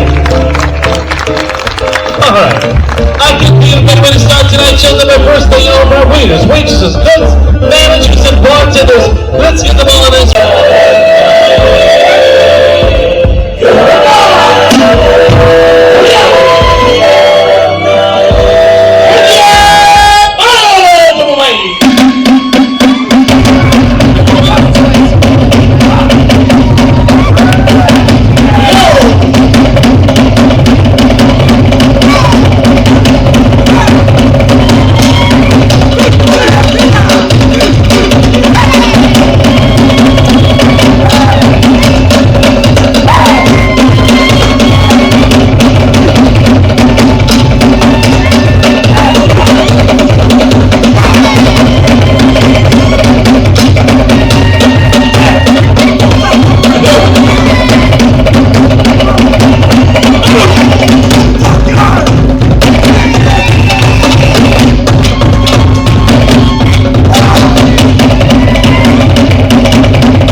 you if y'all are not reading.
Darlings of Tahiti, yes! Alright, this time of the show where we like to recognize those who are celebrating their birthday. Welcome to Aotearoa, New Zealand, the land of the long white cloud. We're home to our Polynesian cousins, the Maori, the great warriors of the South Pacific. The warrior before you performs the wero, the farewell, the traditional greeting of those islands. This greeting is performed in front of visitors or strangers who are about to enter the village or the sacred lands called the marae. The warrior demonstrates to you, the visitor, his fearlessness, his strength, and his mastery of the long curved spear called the taiaha. Although his movements and facial expressions may seem fierce, this is a greeting. So, ladies and gentlemen, when the warrior of New Zealand sticks his tongue out at you, he is saying to all of you, hello there. And now, the Maori of New Zealand welcome you with the haka, used to instill strength and courage before entering battle. Nobody, Harimai, to Aotearoa. Welcome to New Zealand.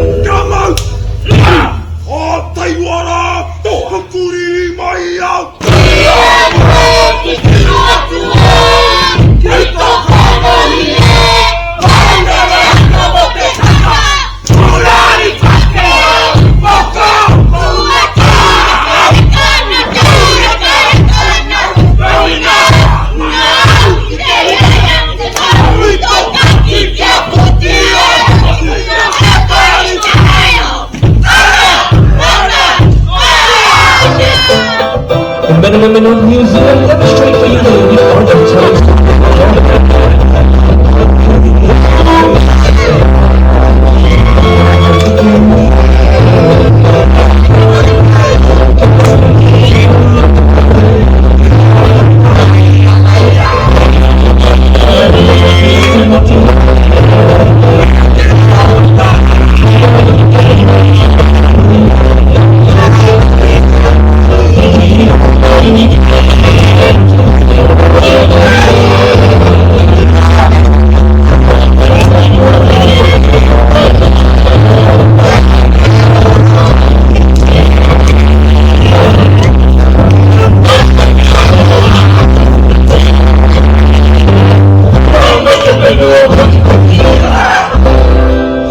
And now the Maori maidens of New Zealand demonstrate for you the swinging of the foiba. Away, away. Away, away.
Over a couple of days around here. Yeah, I ain't going, so I'm sitting down still. Our dreams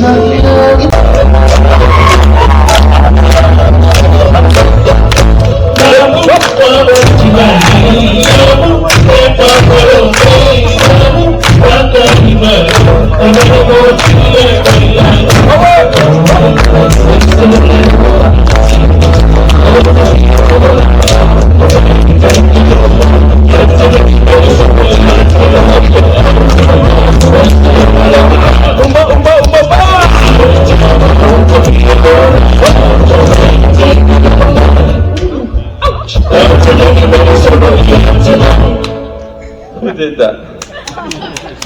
Alright, family. Woo! Clap. Beautiful. Family, repeat after me. Talofa! Talofa! Very good. Talofa is the greeting words from the islands of Samoa. And we are your men of Samoa. Very strong, very talented, and wearing skirts. Do you guys like it? Yeah! We like it too. Also, as men of Samoa, we created a dance called the Siva Fa'atau Pati. Can you guys say it? No.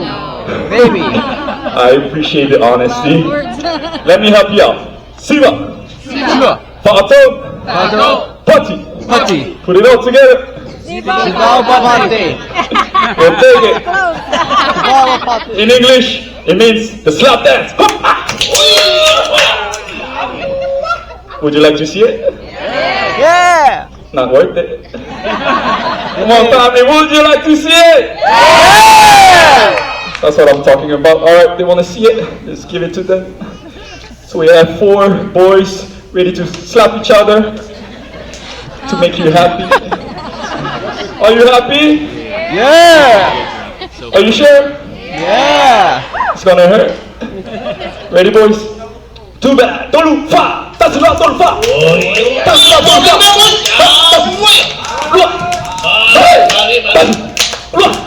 That's not don't far. Oh yeah. That's not don't far. Oh wow.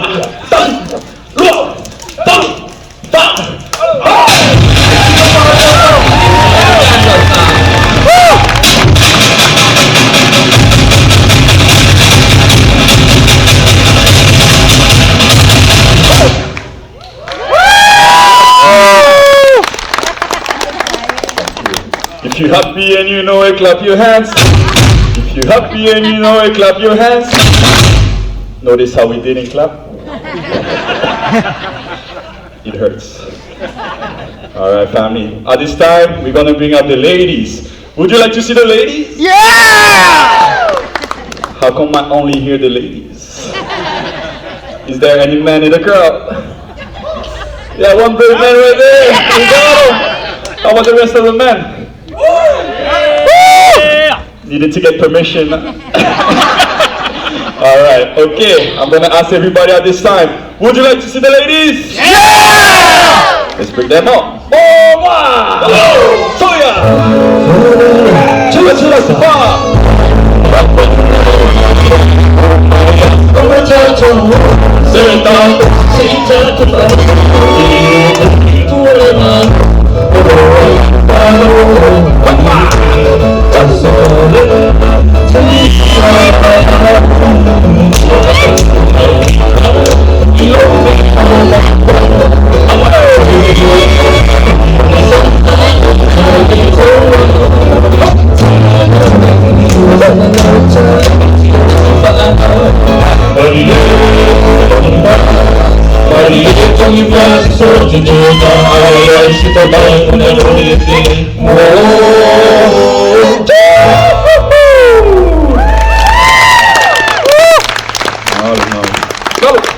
Thank you very much. At this time, we'd like to share with you one last dance from the islands of Samoa. It is called the Siva Ipupopo, or coconut shell dance. So yeah!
Thank you very much for that. If you guys having a good time, can I get a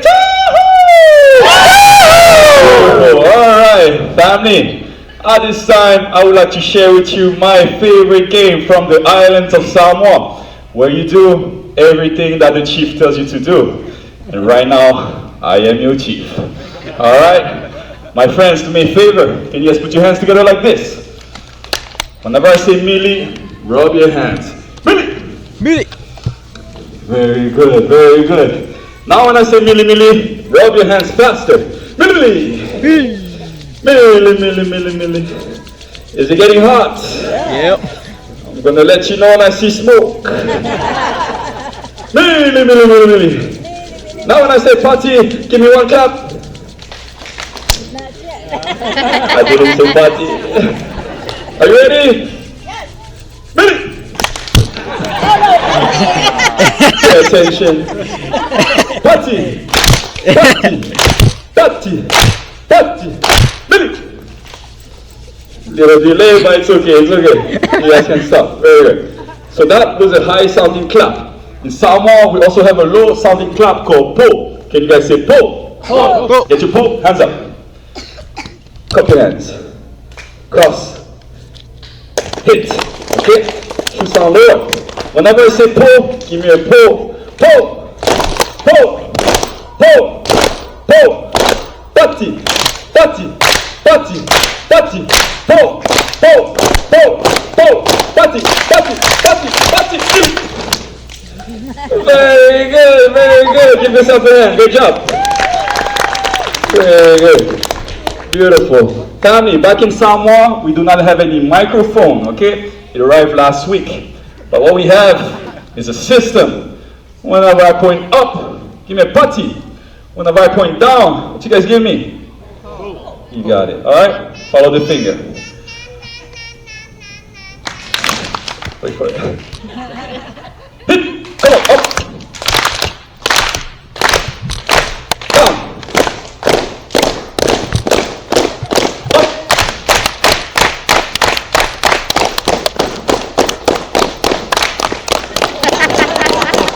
Come on, pick up the speed. Pick it up, pick it up. All together, all together. You can do it!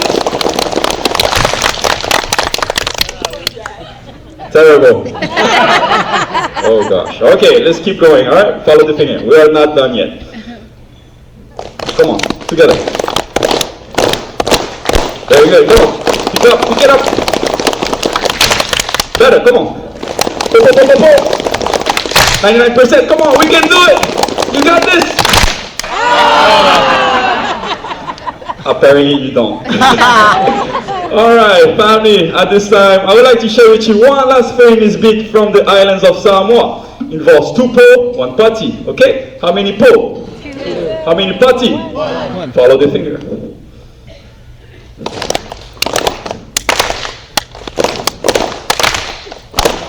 Come on, it's a classic! Sing it! We will want to. That's enough, that's enough. Now you guys know where the song comes from. Thank you very much for that. Alright, you know, we are celebrating the Christmas season here at the Honolulu Lua.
Alright, ladies and gentlemen, now up until this point of the show, men and women of Polynesia have been doing all the dance. At this time, we present to you the hottest dance around all the islands of Polynesia. Originating in the islands of Samoa, where they took the flame of fire, put it to the blaze Short and festival of the fine night. Now you are in for a treat tonight because we have a world champion fire night dancer who's gonna come out here and show you that he is not afraid to spin that blade with a flame. So ladies and gentlemen, when he does come out here, I'm gonna need you to pound the table, scream and shout, make as much noise as possible, because the louder you are and the more energy you give him, the better of the show you will get. So ladies and gentlemen, please help me welcome to the stage at this time, when the North Shore of this island of Oahu, give it up for London.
If you want to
enjoy that, gentlemen, let me hear you.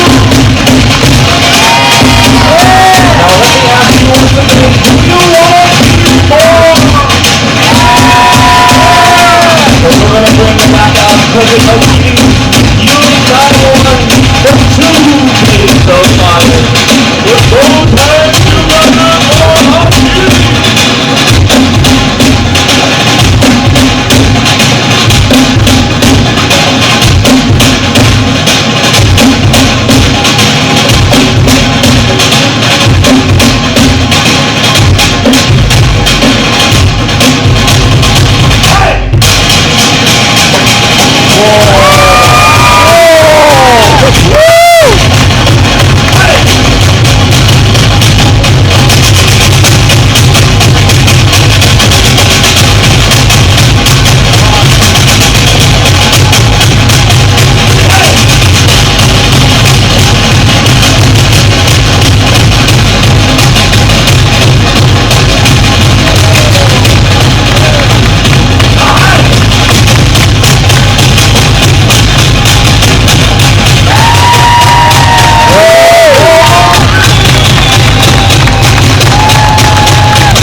The Holly Hotel is a very special place, and I do want to tell you about some of the things we have going on here. Right after the show, you can... Yeah, the show was really terrific. It's a really amazing show. It's pretty long to do. I cut out some of the parts where they interact with the audience. And yeah, it will be pretty amazing if you try it yourself when you get to Honolulu. And yeah, I got my tattoo, but it was like a washable tattoo, a temporary tattoo, so it's gone now. And I really enjoyed 10 out of 10. I'm gonna try to bring that crown back. Hey, the Hawaiian Imperial crown is pretty awesome. That's why I think of it. Yeah, I'm playing it on my wall to protect it when I'm on my way back home. And yeah, we're going to Pearl Harbor tomorrow. We have to wake up really early to take the bus there. So yeah, around like 6 in the morning, or like 7 to 6ish. I have no idea. But yeah, it will be pretty neat. I'm going to show you lots of cool things about Pearl Harbor as well. So yeah. I see a lot of good fish today on the snorkeling too. I see a lot of fish in there. It's pretty awesome. I didn't expect to run into a school of fish in there too. And the food was pretty good. But I ate a big lunch. I cannot finish it all. And for the dessert, it has a mixture with coconut. And my dad doesn't like coconut shavings, but I do a lot sometimes on some of the desserts. Yeah, he didn't finish this, but I'm too full. Can't finish this, so I'm all good. So I finished all my type of dessert too. And it's pretty amazing. I got a lot of good fish for all you to enjoy. So yeah, that's gonna be my end of the day thing for today, and I'm gonna take some good rest for Pearl Harbor for tomorrow, and hope you enjoy. And yeah, I enjoyed the food today. Pretty amazing. I think I prefer like the other restaurant on the barbecue mix thing. The other restaurant I tried earlier. I think I prefer that. The sauce is kind of mild, not sweet, not delicious in my opinion. But yeah. And they screw up their order as well, so yeah, that'd be, it's a little woozy, a little douchey. Yeah, I got a little nice sights for all you enjoy. I hope you enjoy it, and I'll see you all in Pearl Harbor tomorrow, everybody. I got a delicious omelet, and I do like myself some taters, and I got some bacon for my breakfast, and the omelet is made by a really good chef as well. He's amazing. 10 out of 10, 10 out of 10. 10 out of 10, of them making it too. I had the... What's that? I'll go while I walk. I had the smoothie for my punch card as well. I got punched out, and we're almost to the medallion. I'm gonna show you all at the when we finish it. I think we're about to be finishing it later tonight, since we had to do a deal with since the last thing to do is drinks. My parents can get that because I'm not 21 yet, and it's highly illegal for me to have a drink. So we're almost done with the whole card. I'll show you what the medallion looks like, front and back. And yeah, I really enjoy this movie. All the breakfast meal near is a 10 out of 10. Major 10 out of 10. It's pretty amazing. We're going to Pearl Harbor today. We're waiting for the bus at the moment. And we got here right on time before the bus came here. So we got to do a little bit of waiting. I believe this is our bus to Pearl Harbor. Oh yeah, definitely is to Pearl Harbor. I don't know what they're talking about right now. Oh yeah, you go to a different bus that's right behind them as well in order to get to it. And I believe it's that bus way over there. Yeah, I guess in that bus we were going to next because we're not supposed to be in this bus. We're on the second floor of the bus.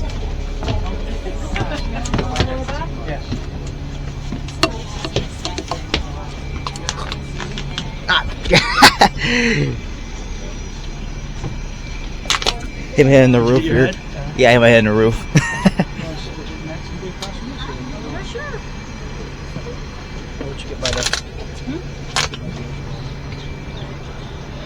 We are on the second floor of the bus right now, and yeah, we are out on the second floor of the bus. We arrived at Pearl Harbor. We arrived at Pearl Harbor National Memorial. I gotta go through a security check before we get in. That's a World War II submarine I see over there. And from over there, I see a few ships up ahead, like a battleship and a boat right there too. This is one of the anchors from the USS Arizona and Castle Chesterfield, Pennsylvania, 1911. 19,585 pounds, 8.88 metric tons.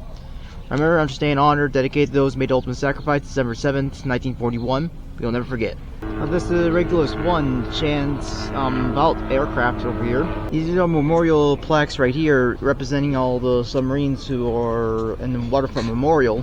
More than 4,000 submarines have lost their lives while serving, submariners it meant, who lost their lives while serving the U.S. Submarine Force. 9 American submarines were lost prior to World War II. 52 American submarines and more than 3,600 submarines were lost during World War II. 4 American submarines have been lost since World War II. These monuments memorialize the officers and sailors on eternal patrol. Please take a few moments here to honor the memory of our fallen heroes and the sacrifices they made. That submarine is part of the Submarine Museum, which is not part of our tickets. This is the USS Bonefin, SS-287. And for the kill count right there, got a lot of Japanese boats sank. I think Empire Japan and another Japanese flag, I think, and got a French flag, I believe, which is Vichy France from World War II, I believe. These are the USS Arizona and Missouri way over there.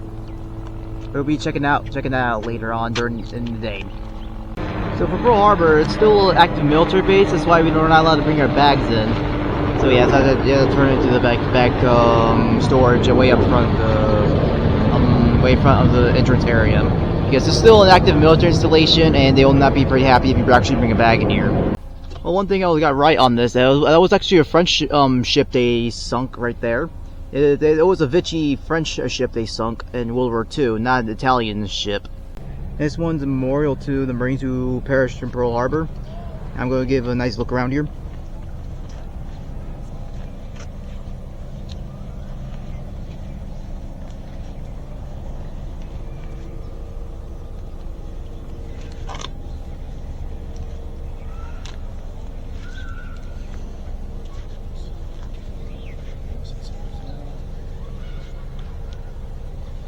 Flying flag for heroes. There are 2,390 flags placed in the grassy area, 1 flag for each of the 2,390 military services members and civilians who lost their lives at Pearl Harbor and on Oahu during the attack on December 7th, 1941. Those killed in that day include sailors, Marines, airmen, soldiers, firefighters, and civilians. The American Legion Family Department of Hawaii is honored to recognize those individuals that lost their lives on that fateful day.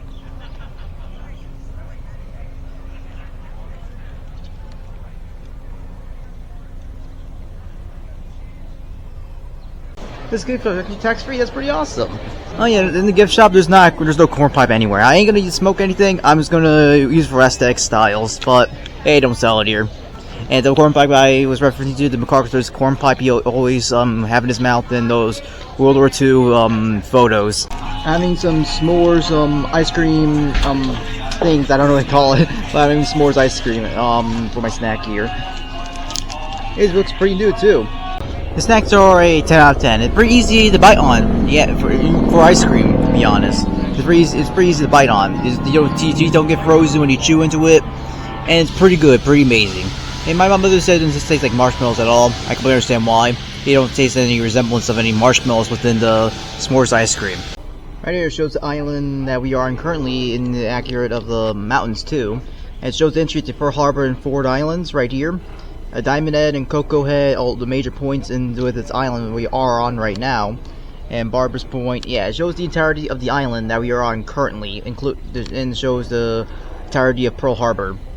These are all the plaques that represents all the ships with all the casualties in Pearl Harbor. Even shows civilians, each branch of the military, and each casualties in their respective ship they are on the day of the attack. My alarm starts going off as we're supposed to be on the boat to do USS Arizona, as we're going to a Navy vessel called the Connector. For the Connector, it's a little boat that actually supplies boats that are anchored off coast, giving supplies, or people want to get in and out of the boat too, as I assume. Yeah, we're about to board right now because we don't want to be like late onto it, because if we are late, then we'll miss our chance to see the USS Arizona and possibly the Missouri. Not quite sure.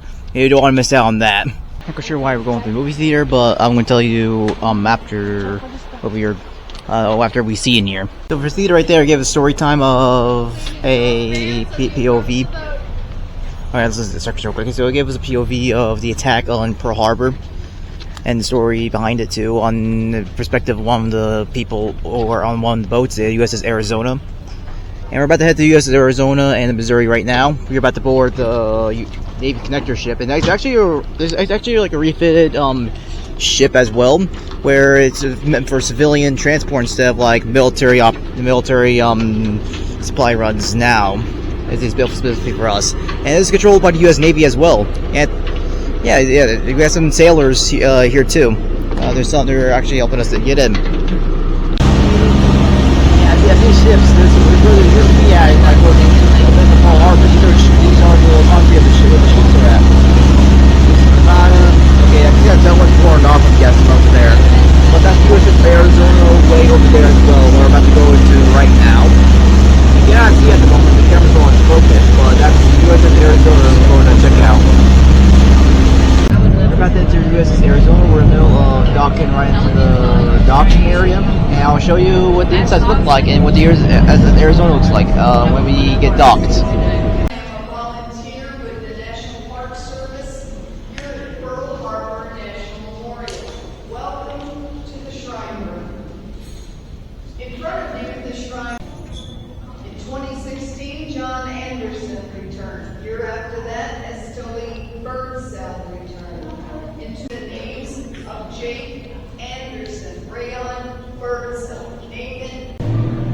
Currently above the USS Arizona at the moment. I'll show you all the angles. I think this is part of the Arizona that's actually sticking out of the water here. This is the entrance within the Arizona.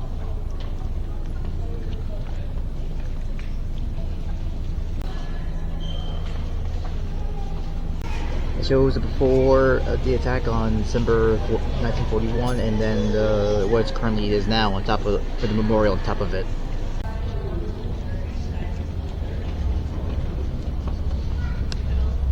See some going to the surface over there, and it's a pretty large ship here. You see it? Hey, this is the front of the ship, and way back there is the back of the ship over there. Yep. The buoys, each white buoy represents it. That's cool. Oh, it shows over there.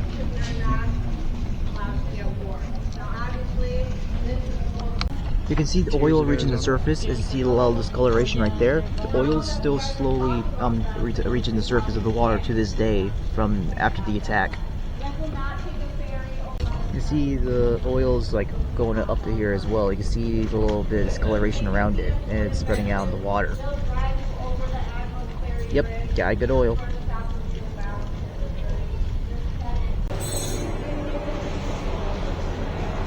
That's the missile detection area over there. We're detecting the missiles that's headed from North Korea to Japan a while back. It's pretty impressive it actually reaches that far. We're about to make our way to the USS Missouri after the Arizona. The reason why I wasn't talking that much in Arizona is a war memorial, and they asked everyone to be quiet or use their indoor voices. So I was not talking about much. But we're going to the Missouri, the battleship. But we gotta go through the shuttle buses first. There's the bus to the battleship Missouri, and I'll see you all there. This is the Golden Anchor. It's the Navy's Retention Excellence Award, or Golden Anchor. It's traditionally awarded to active service naval vessels for meeting or exceeding crew retention goals. On June 11, 2005, Battleship Missouri became the first non-active ship to be honored. Battleship Missouri Memorial is proud to host re-enlistment ceremonies for sailors, soldiers, airmen, and Marines, and has done so since opening to the public in January 1999. And we are at the Battleship Missouri, and we're going to check inside. That's a statue of Chester William Nips, the Fleet Admiral. Okay, check YouTube. This is the statue of Fleet Admiral Chester William Nips. On his collar, you can actually see 5 stars onto it. We are about to enter the USS Missouri, and I'll see you all inside. Right on here, you can see all 50 states of the United States flags displayed on the USS Missouri, and the entrance will be over there. And you can see the guns up close; they're pretty huge. I think it's the anti-aircraft gun over there they're taking pictures by.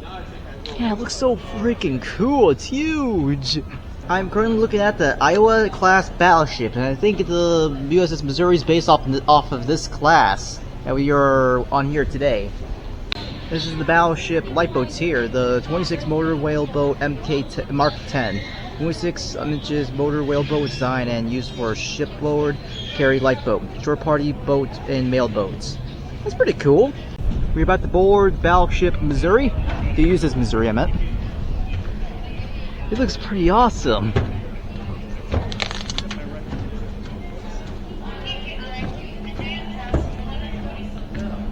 Here's the tour map of the entirety of the USS Missouri. Check out this huge gun right here. Oh my lord. There's the gun cleaner right here. It's yeah, obviously it's a big gun. You have like a big thing cleaning it up. Oh, and there's one of the shells too. That's awesome. They fire a huge bowling. Check out this gun. You can move it. You can move it. Oh, you actually can move it. Oh wow, that's a beautiful view over there. Can I move it? This is like set as a memorial around like late 1990s. Late 1990s where it was set a memorial on. Those are big anchor chains. They look so. Those are huge. That's the power to use to shoot the bullet. It takes like 60 to fire that shell. Sorry. Diagram of the gun here. That's neat. So for those guns, they can actually shoot in each one of them in like 30 seconds interval when they reload and fire again. 22, that's the floor minister, and then 24 is the general. MacArthur is number 1 sitting at the table. Look at number 2 and 3 by the microphone. That's Wainwright and Percival. Look how skinny they are compared to everybody else in that photo. Now, unfortunately, the rest of the men that signed, like Nimitz and the rest of the allies, they just got cut out in the photo. So like I said, underneath the replica documents, that's where you see those other photos at. But where MacArthur sits is where this plaque is today. This is where that table stood. The display case, I think I got some Australian. Yes, you do. Okay. Yep, Thomas Blaney signed the September 2nd, 1945, the mentioned of form of surrender from Japan to the Allied powers was signed. This bringing to a close the Second World War. The ship at the time was an anchor in Tokyo Bay. These are documents the Japanese had signed to initiate their surrender. Yes, they would, and then they were upset that share music video that was supposed to be. This is the captain cabin. This is the captain's cabin in the USS Missouri here. But Admiral Halsey wanted the original flight we brought there to show Japan, look, we're almost 90 years. We've been friends and trading partners with you. We want to have a steady relationship. 31 stars. So it was all. This is where the rescue. This is where the lifeboat is stored inside the USS Missouri. This is what the inside of one of their guns look like. This is a tour of the living spaces within the ship. It's an action. We're currently in the USS Missouri. This is what it looks like in the entrance area here. I assume this is their kitchen area right here. As it's currently restricted, Well, cannot get inside. Like the chow line, they would actually get their food, they'd slide their trays, and they'd come out this way. Yeah, they get the chow line. It's like old cafeteria or something like that. They used to put up display here. Cooks would actually be off someplace else. Like probably like way back there. Yeah, maybe.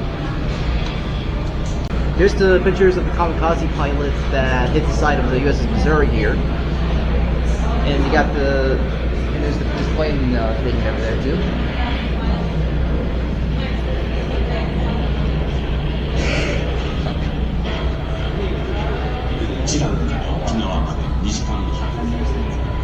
And this is the statue of the kamikaze pilot over here. And I believe that's a replication of the flag they used for his burial. This is the kamikaze pilot with his I think family, I believe, or relatives. Not quite sure. But these are all of his final testament papers right over here too. Before he went out to do his kamikaze strike. These are fragments of the kamikaze aircraft right here where they found it in. And these, I think these are the bullets that shot out in his plane too. And right over here, a pilot's scarf and envelope right over here too. And I think it's this little badge I assume, or this little button on his pilot jacket. This is the camera that took the picture before he hits the plane. It's pretty impressive how they took it. Yeah, that's pretty impressive how they took the picture, even with that big open camera back then. It's pretty impressive. Here's the ceremony. Yeah, he is a amateur photographer that people I've heard describe him as. It's still a pretty impressive picture. It's got like right on shot of the plane before the plane collides with the USS Missouri. This is the kamikaze's burial here, the kamikaze pilot's burial. They have a whole ceremony and everything. But your step here on the doors of the bulkheads. Oh my god! That's what we're doing. Oh my lord! That's a freaking minigun! Whoa! That is so cool! Wait, as part of the anti-aircraft minigun here too, that shoots down like planes with like many bullets. This is where the minigun. This is where this gun is attached to. It's supposed to shoot. It's built to shoot down aircraft. Aircraft for the modern day anti-aircraft weapon. This is the voyage map of the USS Missouri. They travel from way over launch commissioning from New York, and they go all the way around to Panama Canal and report back up to Pearl Harbor to be deployed right into the Pacific campaign right over there to fight against the Japanese in World War II. This museum shows the commissioning and launching of USS Missouri, including in the construction as well, as it shows all the uniforms that was handed out to the sailors throughout World War II, and their aviator certificate too right over here of the pilots of the aviation persons as an example. Their pins on their USS Missouri as well. It shows what they all mean. They got swimming trunks, watch buttons, Dixie cup hat, blood chip, flight log and wings, aviator ID certificate, divine service program, and USN dress white uniform. And I already said all that already. This is their pins right over here. It's kamikaze gouge face right here. And this is all the photos of the people fighting on the USS Missouri, including their big guns they used to fight against other ships, and their AA guns, starboard stationary weapons, or I think their battle lantern, their they got some dummy rounds too, because you don't store live rounds into a museum. There's a Japanese NCO sword. They got a violin. They got a rifle, and you got a Morse code machine here to telegraph communications with each other, and letters home right over here too from the people from the USS Missouri themselves writing home, and they're seeing of the Japanese surrender on the USS Missouri. And there's an ashtray right here for delegation stole a wardroom masquerade as a surrender souvenir. 79 later, his nephew returned it. They someone stole the freaking ashtray. There's a surrender plaque, and it shows the day of surrender over here. And they got a bag where it says homeboard bound sea bag. They used the sea bag to document his wartime journey on the USS Missouri. And they got a boxing match program. Oh, cool. Yeah, they got a boxing matches program. That's pretty cool. And you got a bunch of art in here too. You got some cigarettes, Missouri newspaper, guidebook, travel log, medals and ribbons, screw book, and surrender flag here too. And they got the medals over here too on display. Yeah, piano on board too. That's from Japan because of the decorations that are onto it and etched into it, I believe. I may be wrong. I don't know. Over here shows the video of the kamikaze pilot right over here. That's what I believe. And we're showing the description of a kamikaze pilot onto the video right here. Hey, it's a snack shop they got back in the day. They got like the old snacks they have in the USS Missouri in the year 1945, I believe, where they have on board. And some of them look the same to his modern day counterpart. And well, 10 cents for popcorn. That's pretty cheap. He gets the ice cream as well. Get some pretty good colas. It's pretty cool. USS Missouri fought in the Gulf War as well. The USS Missouri fought for a long time, and it's like one of the last few battleships that fought in combat. And they shot a few Tomahawk missiles against hostiles too. Oh, cool. Yep, it fought in the Gulf War in Missouri in 1987. We're about to reach the ship's library, and so mind the step because of bulkhead doors. And we're about to get the library of the ship here. And there's the library within the battleship. Man, they got a huge selection here. Oh, it's not that big of a selection, but a really good selection for the crew. This is Chief Petty Officer's berthing space. Oh, this is your bedroom? Oh, that's a little claustrophobic there.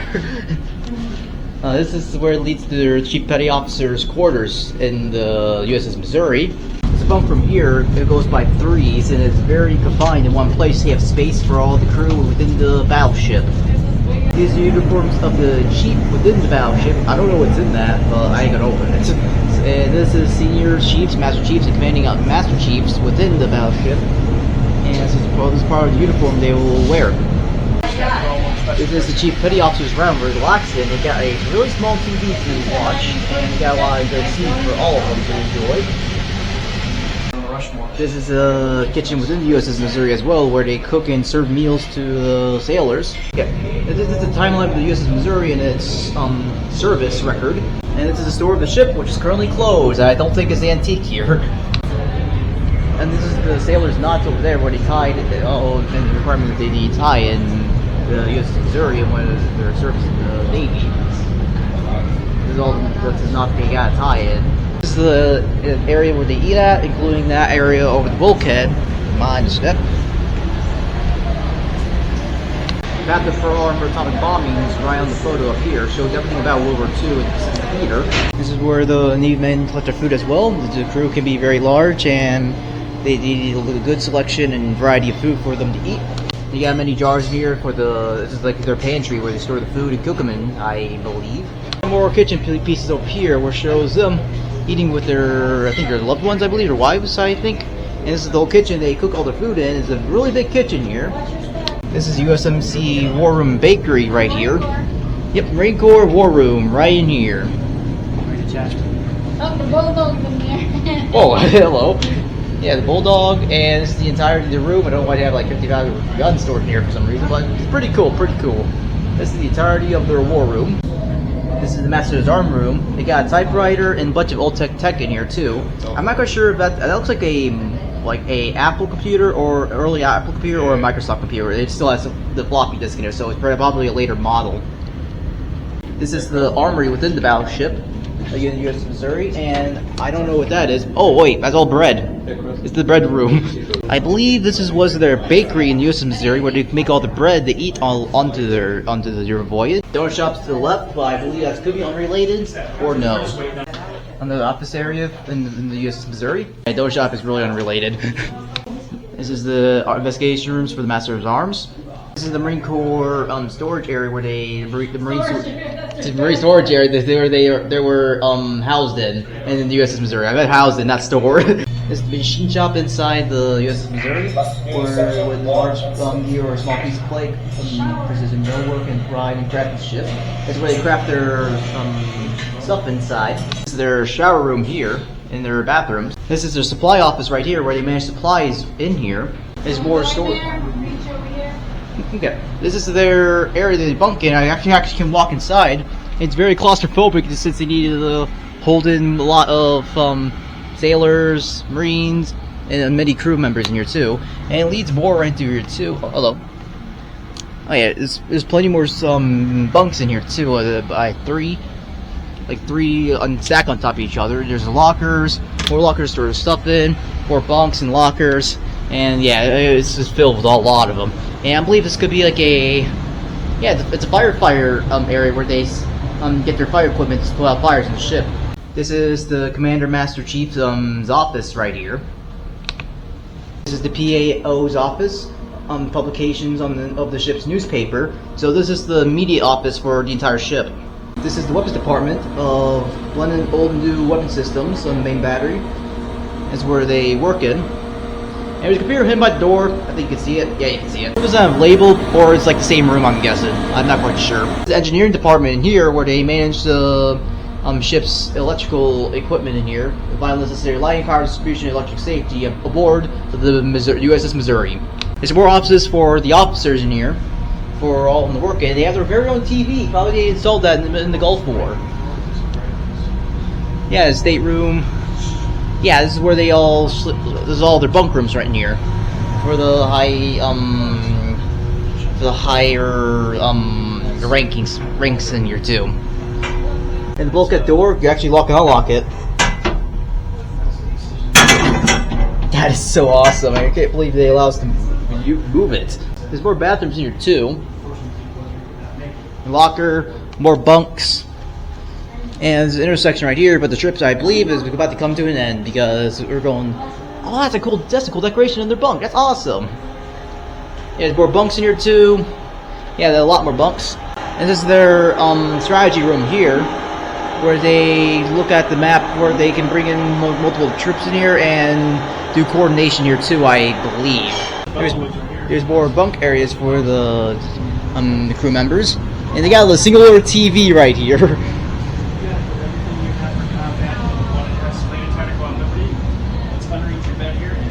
Boxes. That's how you get it. Boots, everything. More bunk rooms here too. A lot more bunks in here for everyone to sleep in. There's a lot of people are stationed in the ship where they all have to rest and for the entire voyage. There's some water heaters, I believe.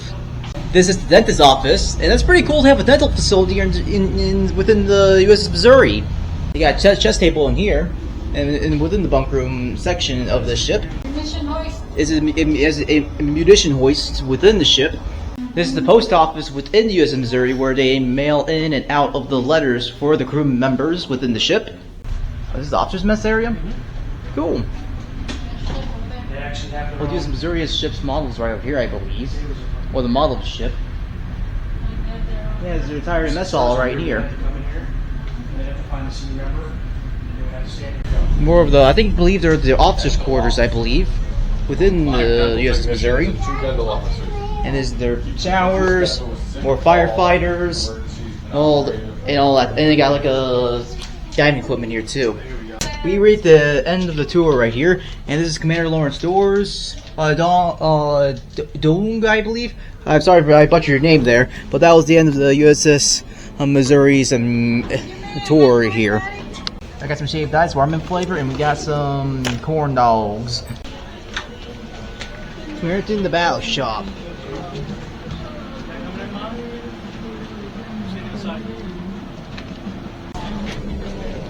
We have found the MacArthur's replica corn pipe, so there's no dice in what we got in here, so yeah. Bad news, we're not getting MacArthur's corn pipe for a souvenir. It'll be really cool on my stand. It'll be pretty cool, but no dice, no dice. You know the history of that? This King Kamehameha statue in Hawaii, the greatest king in Hawaii. And around there it shows like a little bit of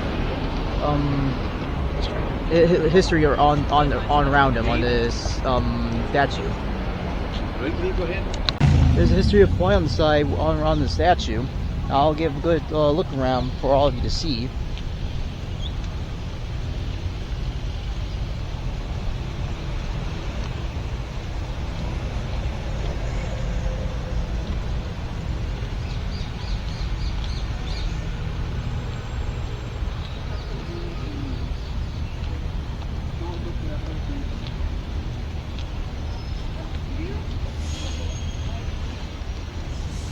All piece of Hawaiian history.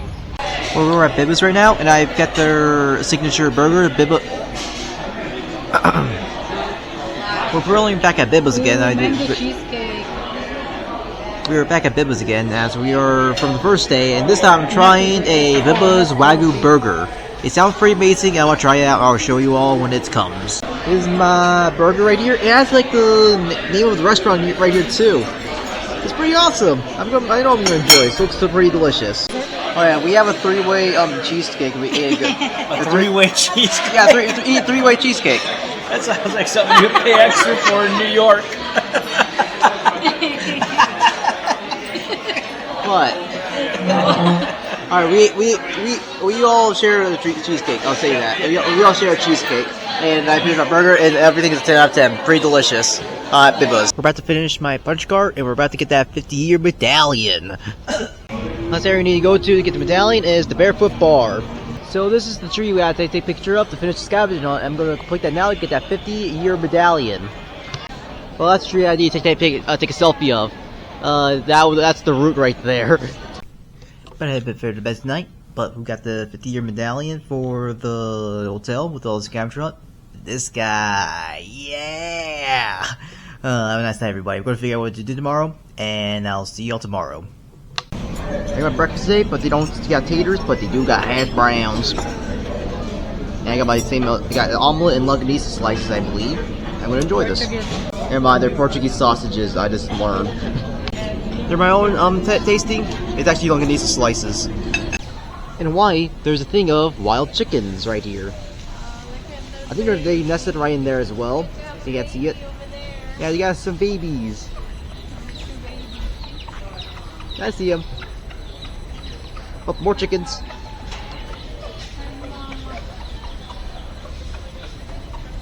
I see a nice PC store, but one downside.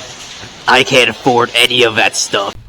Check out this wall into the ocean. It's very thin. You can actually walk on top of it. Right over there is a fish pond on the other end. The other is dividing it away from the seawater and is supplying Kaneohe water. That's why I think. Fresh water. Fresh water? See? Okay. Oh yeah, it supplies with fresh water. You got wait, it says invasive mangroves. Mangroves. There was a building right there, as the foundation right over there is lava rock. I don't know what those are, but these are definitely not coconuts, and not any other fruits. Otherwise, any fruits I'm aware of. Yeah, don't know what those are. Please feel free to tell me down in the comments below, please. Thank you. That mountain is called Chinaman's Hat because it gets formation. It looks like a Chinaman's hat. What's the name? And this is in that mountain. This is a bird sanctuary as well. And there, since it's isolated from everyone else away from the island. Here's island view. Here's coastal view of Chinaman's Hat. You can see it's right over there, and you can see the mountain range of Hawaii, of the Honolulu area. There's a sand crab over there. It just ran past. I'm not gonna sure you can see it or not. Oh, there it is. There it is. It's right there. I'll flip him up, dude. Ready? Yep. He goes. Oh, go, dude. He's playing dead. Oh, there he goes. Oh, he's in the water. Right from Chinaman's Hat, you can see Kaneohe Bay right over there. I can put my villain layer way up in there. It looks like a perfect area. Well, we were driving around the island earlier, and we found the same rock formation of a nice little swimming area with the waves rushing outside. It's pretty neat. I think we might be circling here later or not. I'm not quite sure. But it looks pretty good, and there's like huge waves coming over there, like right over there, or there. Yeah, right there. Yeah, it's pretty neat area to swim in too. Pretty nice area to relax in. You can see all the entry points and all the entry points within the body of water, and the major X point way up down over there. There you can see some of the entry points are going to give like a good observation right here. You can see the entry points right onto the walls and the ridges, and the exit point and the major hole in the middle. And right over here, you can see it on the sides, right over there. See the rock over there? A huge wave can actually take it down. I'm going to cut to that when it happens. Here, see that rock disappear. And that would pull the tourist out into the ocean.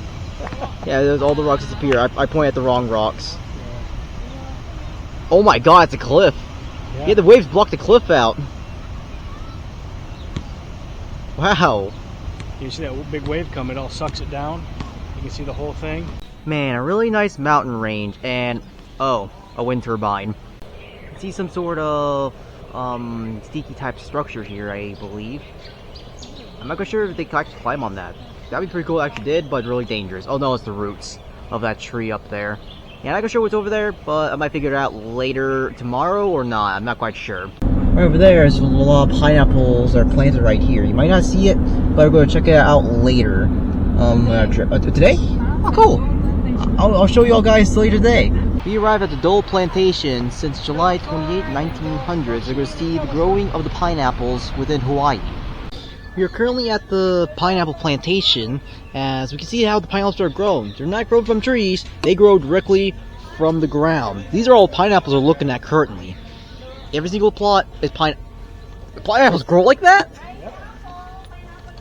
Huh. It grows a pineapple grows another pineapple, right? Yeah. How does that make sense? Well, you plant a pineapple down, it grows another pineapple. Yeah, so when you chop that top off, you can actually plant that top, and it will take root and grow. That's cool! And you can harvest the fruit. You can reuse them many times in a row. Or a pineapple costs you generations or something. There's many different species of pineapples that are planted around here in this plantation. That one's from your ancestors. And this is pineapples from the Philippines too. There's many different species of pineapples here, and there's like, oh yeah, there's a lot of stuff right here that you can use later on, but we're not going to do the tour at the moment. And we got there's so many different species of pineapples for some reason. It's pretty neat. And there's like more pineapples. Yeah, there's more pineapples where we drove from, since there is like a huge growing area of pineapples too. And yeah, that's so cool how pineapples even grow. It doesn't grow from trees, it grows straight from the ground. Pineapple grows another pineapple, and you get pineapples for life. So over this pineapple, this one's from Brazil, and this pineapple says mahalo, which means thank you in Hawaiian. And then for like I'll check it out. But for this pineapple, I should not stand in here. Is that it's little stems, or it's kind of like aloe vera. Hey, look, it's the Fukyu ramen. Tonight's restaurant meeting is ramen nakamori. Yakamori. Yeah, I think I got it. I'm having some Tokyo ramen for dinner, and it smells really good. Hello guys, it's like the next day already. I already had my breakfast. It's the omelet. I'm very sorry I didn't record my last night's thing, is because I was got a little cold. Oh, whoa, there's a snail right there. Big snail. Big snail. That's adorable. Look at the little fella. Don't touch him. In his mind, he's running.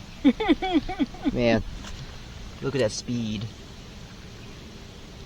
At 5 miles an hour. Yeah. Got a little distracted there, but yeah, we're about to head to the Waima Valley to see the falls, and I'll show you all guys in a bit. Oh yeah, so for breakfast I have the omelet and some bacon and some hash browns as usual, like I had yesterday, I believe. I'll see you at the falls, everybody. We're about to take the trail to Wailili. It's I believe I recall. Very sorry I butchered that, but it'll be a 30-minute walk. and 3/4 of a mile. Rockfall areas, flash flood area, muddy and slippery, uneven pathways, steep trail sections, wear proper footwear and clothing. I'm wearing flip-flops, so I'm not sure about that. Yeah. I'll still believe we will be completely fine. I believe we'll be completely fine. Endangered birds nesting area. I wonder if you actually see some of them. That'll be pretty cool. I'm careful not to get close to them to disturb them. I'm careful not to get close to them at all. But I want to see what they actually look like. Hey guys, look. We found the waterfall already. Just kidding, it's not the waterfall. We're nearby by a endangered species called the Aleula I think Aleula, and this is a habitat area we're walking by. I wonder if we're actually going to see them. Not quite sure. Look how large these leaves are. Oh my lord. This is like way bigger than my hand here. Look at this. This is the river we come across, and we got a little nice little falls right here too. Yeah. I hope you can see the waterfall later on this trip. And there's a nice little river here too. And the rule is, do not swim. For your own safety, entering waterways strictly for our own safety. It's ankle deep. It's ankle high. How will I drown in that? Probably for the animal safety. We found an anchor in the trail for some reason. Not quite sure why. It's hammered right into these rocks. Check out more of the river over here. Follow the stream and we might find the falls. It's probably best to keep this in mind. They got different classification, different species within the forest too. It's pretty awesome. Even for this one, it's called coinleaf peperoma. I believe it's called. Sorry to butcher that. It looks like exactly like coin leaves. These are ones called shrimp plants too, and they look exactly like shrimp. Look at that. There's another sort of scavenger hunt here too. Is that we're going to have to go to 3 different areas, learn different things in Hawaiian. And we get a pin near the end, and we collect all three stamps from 3 major landmarks around here. We got the first one, Hohi. I'm very sorry if I butchered that. Which means respect in Hawaiian. Holy. This is the Halmua. This is where the men's eat in here.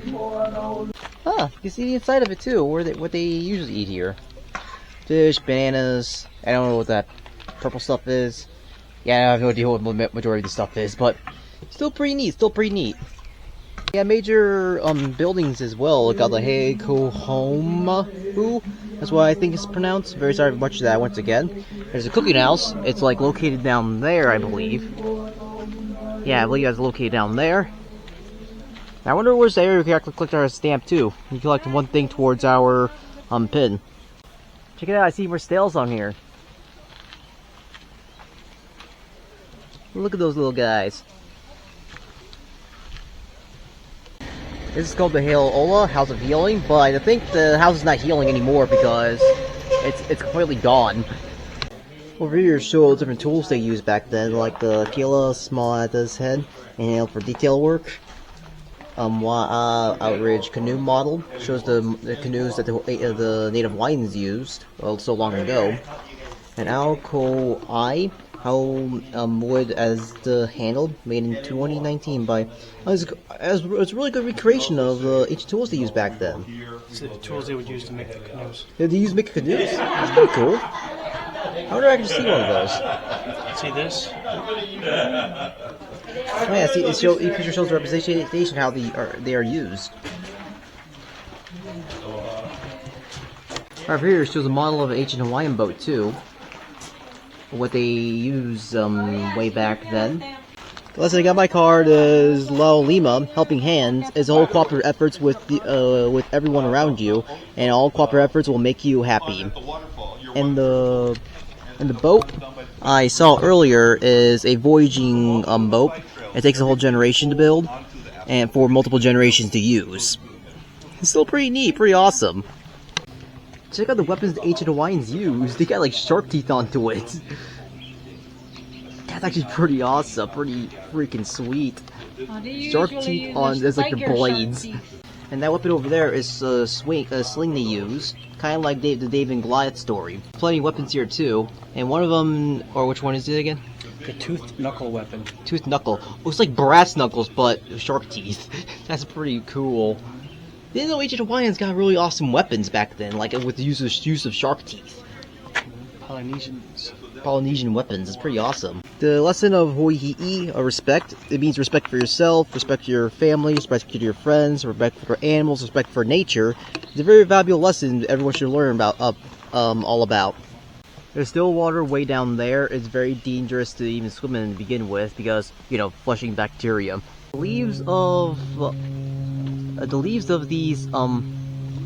leaves of nature in Hawaii is quite large, like bigger than my hand and bigger than my arm altogether, or even bigger than my torso. And we're like at the very top here, as it goes all the way down there. Look at the leaves right over there. All over that tree. We found ourselves a nanner tree. Like all those nanners. Man, lovely sight of nature. Wind turbines.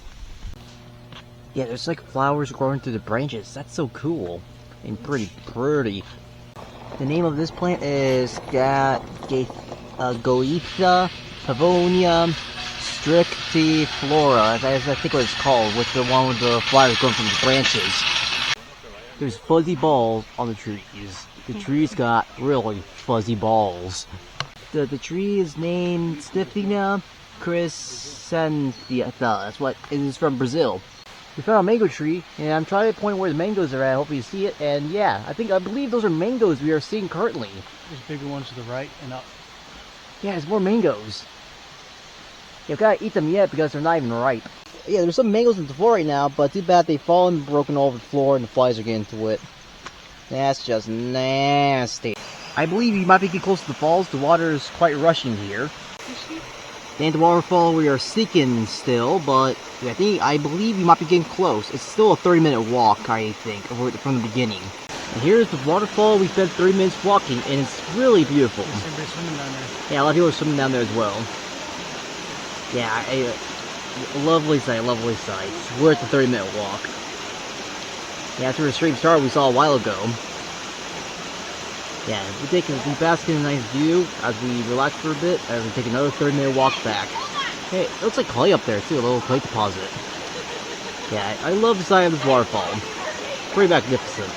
Right here shows the natural wonder after hard rain, regular current, and dried up. It's still pretty awesome. It can vary into like 3 different stages here too, about how much water's coming on by.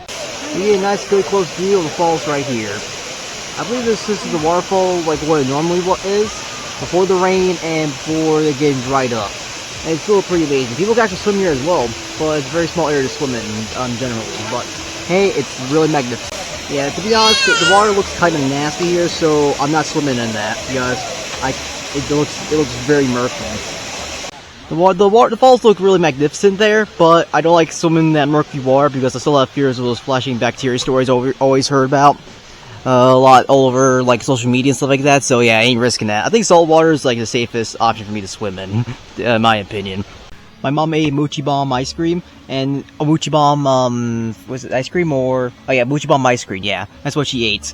And one thing I only focus on is, one of the things I focus on eating only is the ice cream only, nothing else, while we're all sharing the entire dessert.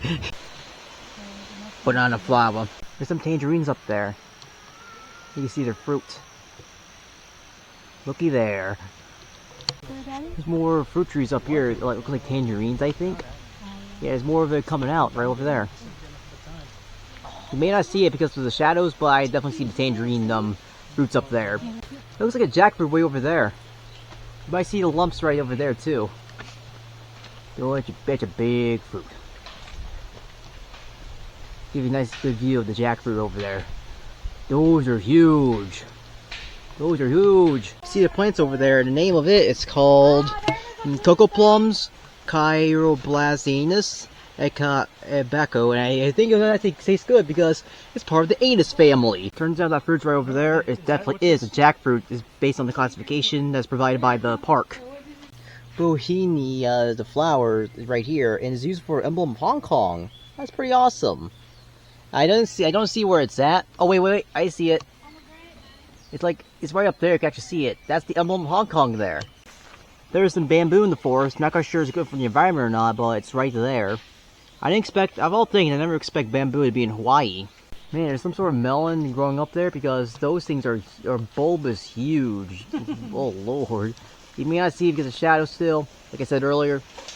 Yeah, it's a pretty huge like ball thing growing up of a tree. See some really nice plants here. These are angel flowers, so I heard what that they are. Take two. So we see some pretty neat flowers. These are angel flowers right here. And I'm not sure what those are, but they look pretty beautiful. That's a lot of snails over there. Like, oh, that's a whole lot. Yeah. There's many more climbing up the trees. You might leave, but look at that lizard over there. Push this leaf so you can see him better from the side. Try to go around, take a look at him. Hey, he's a little camera shy there. Look at the bird over there. I think he's one of the indigenous bird here too. Hey, I carefully take footage of him because he is really skittish. Look at that little fella. Look at the tiny birds over there. I'm fine. It's like your hangout spot over there. Yeah, they're so small. Found some more prickly balls here. Really prickly balls. I'm getting back drinking water. We're going to this area that you saw earlier in my video. So yeah, I'll see you on to the I'll see you on to the coral watch.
That's a lot in there.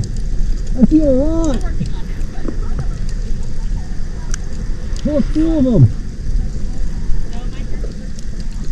Oh my lord, so much.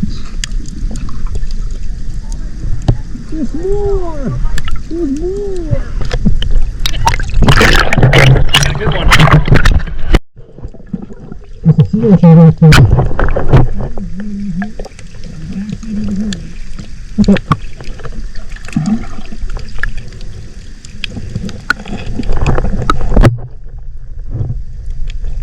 Oh, that's huge!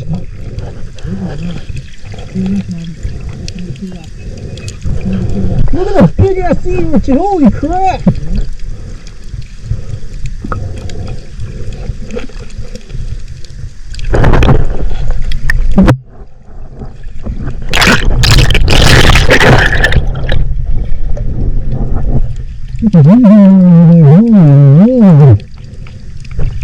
I came right out of that one. I thought that's a small one.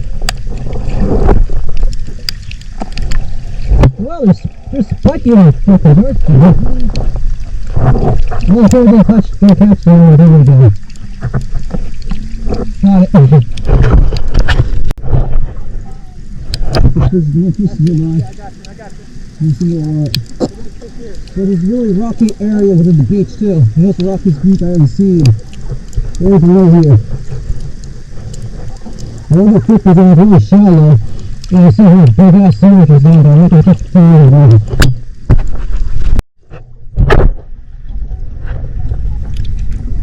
Look at really fat bastard. There's a nice cool fish right here too. These big guys are predator fishes right here. They eat other fishes. Come on, eat one, you big boy. Eat one.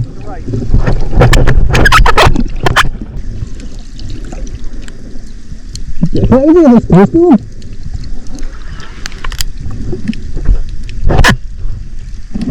Alright, let me show you the pump fish or not. Look at all these fish. It's really colorful, watch it. I've never seen this much fish all at once when I scuba diving before. This looks to be an Iceland lagoon. Check them out. Check them out. Whoa. There's a whole ass spoon here. I see one of those crazy fish schools. Oh my god, there's a lot of pretty big fishes dude. The shallow one for some reason. That right there, buddy. You got a lot right there. Yeah. Big ones, plenty of ones. Hey, bud. See where you're at? We're going to see you right here. Okay. Inside these rocks here. These fish are these large fishes right here too. Yeah, they're like a truck. Hey, look, there's a fish of Nemo down there. Over there, you see? I think you can see it. Let me get it around there. Hey, look at these beautiful fish. There's a lot of fish all around the sea. It's gonna go on vacation.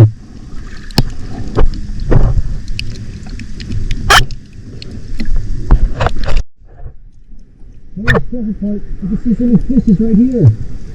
They're right on the surface too. I'm going to go right here on the rocky formation here.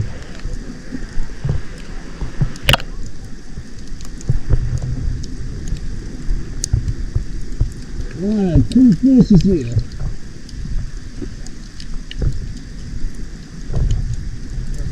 You barely see on surface, but when we go in the water, you can see all of it.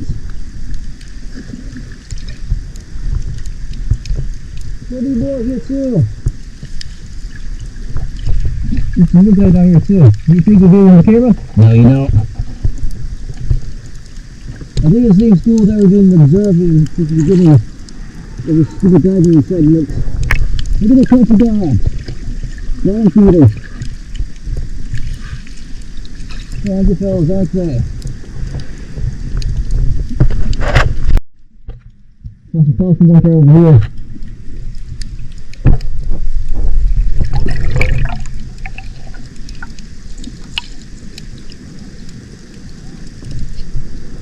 Full fish as well. There's big fish over there. If from the rocks. I think it's eating like algae or coral, I have no idea. They're really colorful, look at them. Now I give the rest of my fingers in because there's a lot of sea urchins in here. Maybe a little bad trouble with my fingers. Well, I get them wearing gloves towards the occasion. There's a lot of fingers are majority filled with sea urchins. I'm gonna eat them right there. Eat your fat lips, eat. Look at those three sea urchins over there. So pretty huge. God damn. I got my dessert, the Chocoholic, and it looks pretty amazing and pretty good. And the shop right over there is a shaved ice store. I did not know its name. I'll let you know what it is in a bit. The restaurant's name is Kuilima. This is the shaved ice I got from. It's pretty freaking good. You should try it out when you're at Hawaii. It's pretty delicious. So we were at the Marine Corps base, and the gas prices here is like $3.89 a gallon. It's still $1 cheaper than what's outside the base, but the price is so high in here. It's like Californian prices. So every single Friday here at the resort, there's a fireworks show that comes out around like 7:40 p.m. I believe. You can tell it's like in PM area because it's so freaking dark you can barely see my face. But I see drones like all over the sky too. I wonder if a firework actually hit a drone out of the sky while they're flying in airspace where the fireworks are happening. But I'll show you the fireworks show that's going on, so enjoy the show, everybody. Oh, now he's off. It's a fireworks show.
enjoyed the fireworks show, but it'll be pretty funny if a firework actually hit a drone.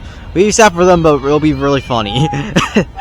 Anyways, I hope you all enjoyed the fireworks show. We are currently at a place called Happy's, and the food I got for tonight is fried chicken, fries, and rice. I never heard of that such combo, and it's gonna be a nice meal. Better head to bed for a night. I made sure I recorded tonight. I'm feeling quite better than yesterday because I had a cold and was really exhausted. But yeah, I'm feeling better. At least just one day of me being a little sick and doesn't affect the entire vacation. It's a good thing it's like near the end of the vacation as well, so I don't have to worry about the entire thing. So yeah, I enjoy the whole entire Hawaiian trip. It's pretty amazing. I love it very much. I appreciate my parents for taking me here. I love the trip. It's pretty amazing. So yeah, so this is we're beginning on the last 2 days of the vacation currently. Tomorrow will be the last full day we can enjoy the entire vacation, and while we're at the hotel before we head back to Michigan. So yeah, have a nice night. I'm going to sleep, and I'll see y'all tomorrow on the, I think, this day we'll be on this resort. I'm going to stay breakfast today. I'm having pork shoulder and a mini waffle along with my omelet. We are heading to Prince Waikiki. It has a really nice glass entrance here. Huh. This is a regular mall.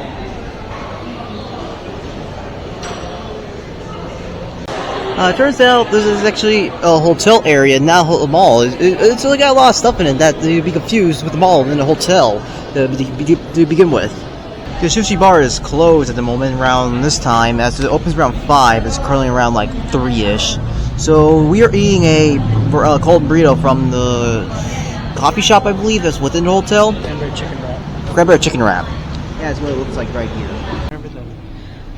There's like a lot of trash in like the ocean for some reason. The reason why I didn't get to go to the beach today is because there's like so much trash into the water for some reason. That's pretty freaking gross and disheartening here. Check out these nanner trees right here. They're growing some nanners. You cannot see that one, but you can definitely see this one right up here. Probably the shadow is like not helping a lot. Today's restaurant we are eating at is Katsui Midori Sushi. My parents are having some sushi.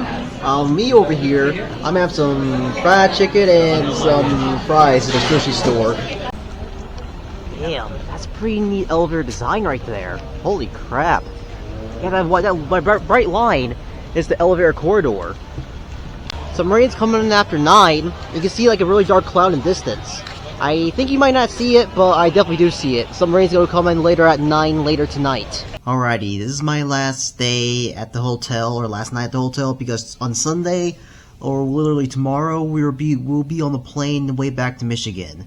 And yeah, jet lag will still be a hell of a thing as going forward to time on the time zones. Yeah, I do enjoy my vacation. It's definitely 10 out of 10. I love my trip to Hawaii, but the biggest issue is just the homeless people and the human pigs littering the beaches. That's my biggest issues with the beaches today, because I don't feel like swimming in the beach because it's so damn nasty to go inside it. And yeah, and I chill in the jacuzzi instead of like swimming all day because there's barely any people in it. That's why I like a lot. And steam room because people barely be in there as well. And that fried chicken I tried earlier today, definitely a 10 out of 10. This is the right combination between like juicy and crunchy at the same time. Lovely combination. I love that. Fried chicken. The fried chicken in here was the fried chicken at a restaurant I tried earlier. It was really amazing. It's already this is the last day of feel eventful. We just chillax in the final day here, and I still enjoyed it. Anyways, I'm gonna record my trip back home, and I'll see you there, everybody. Yay! Right now, we're getting ready to leave the hotel. We gotta leave around like 10:50 to check out. And we gotta turn back to rental car around 3. Probably we'll be at the airport around the afternoon. But our flight leaves around like 11 at night, so yeah. We had to wait for the plane or wait for our ride until like for a few hours in the airport. And while we're waiting, I'll be making some video ideas when we come back. And some video game reviews I keep pulling back on. Now I'm gonna do that. So yeah. It's gonna take me a bit. I'm gonna give you my progress report on my plane, and probably for like the very first flight, it's gonna be really late. I'll be sleeping the entire time. The plane is a 7-hour flight, possibly, maybe, and I might sleep for the first 2 on the flight back to Michigan. We gotta go by like 2 flights still on our way back home. So I'll see you guys in the flight. I'll enjoy my last omelet here, and I'll enjoy our way back home from Hawaii. Hello everybody, I am back home, and today is currently Wednesday because unlike Monday and Tuesday, I was tired and sick. So I will not look at my most glamorous type of look while I'm doing my outro. So yeah, that was my entire vacation in Hawaii, everybody. Hope you enjoy my entire video. Yeah, this is a pretty good journey, but the trip was just tiresome and sick as people got me sick in the middle of the trip and me rose really runny. So anyways, I'll be at my episode off here for today, everybody. I highly appreciate you watching my video through. You're all amazing. So I'm going to be ending my episode off here for today, everybody. Thank you everyone for watching my video for today. I'll appreciate it. Please leave a like and subscribe. I'll appreciate it as well. Feel free to become a member of our YouTube channel. I'll appreciate it as well. I wish you have the best rest of your day, afternoon, or night. Aloha, everybody.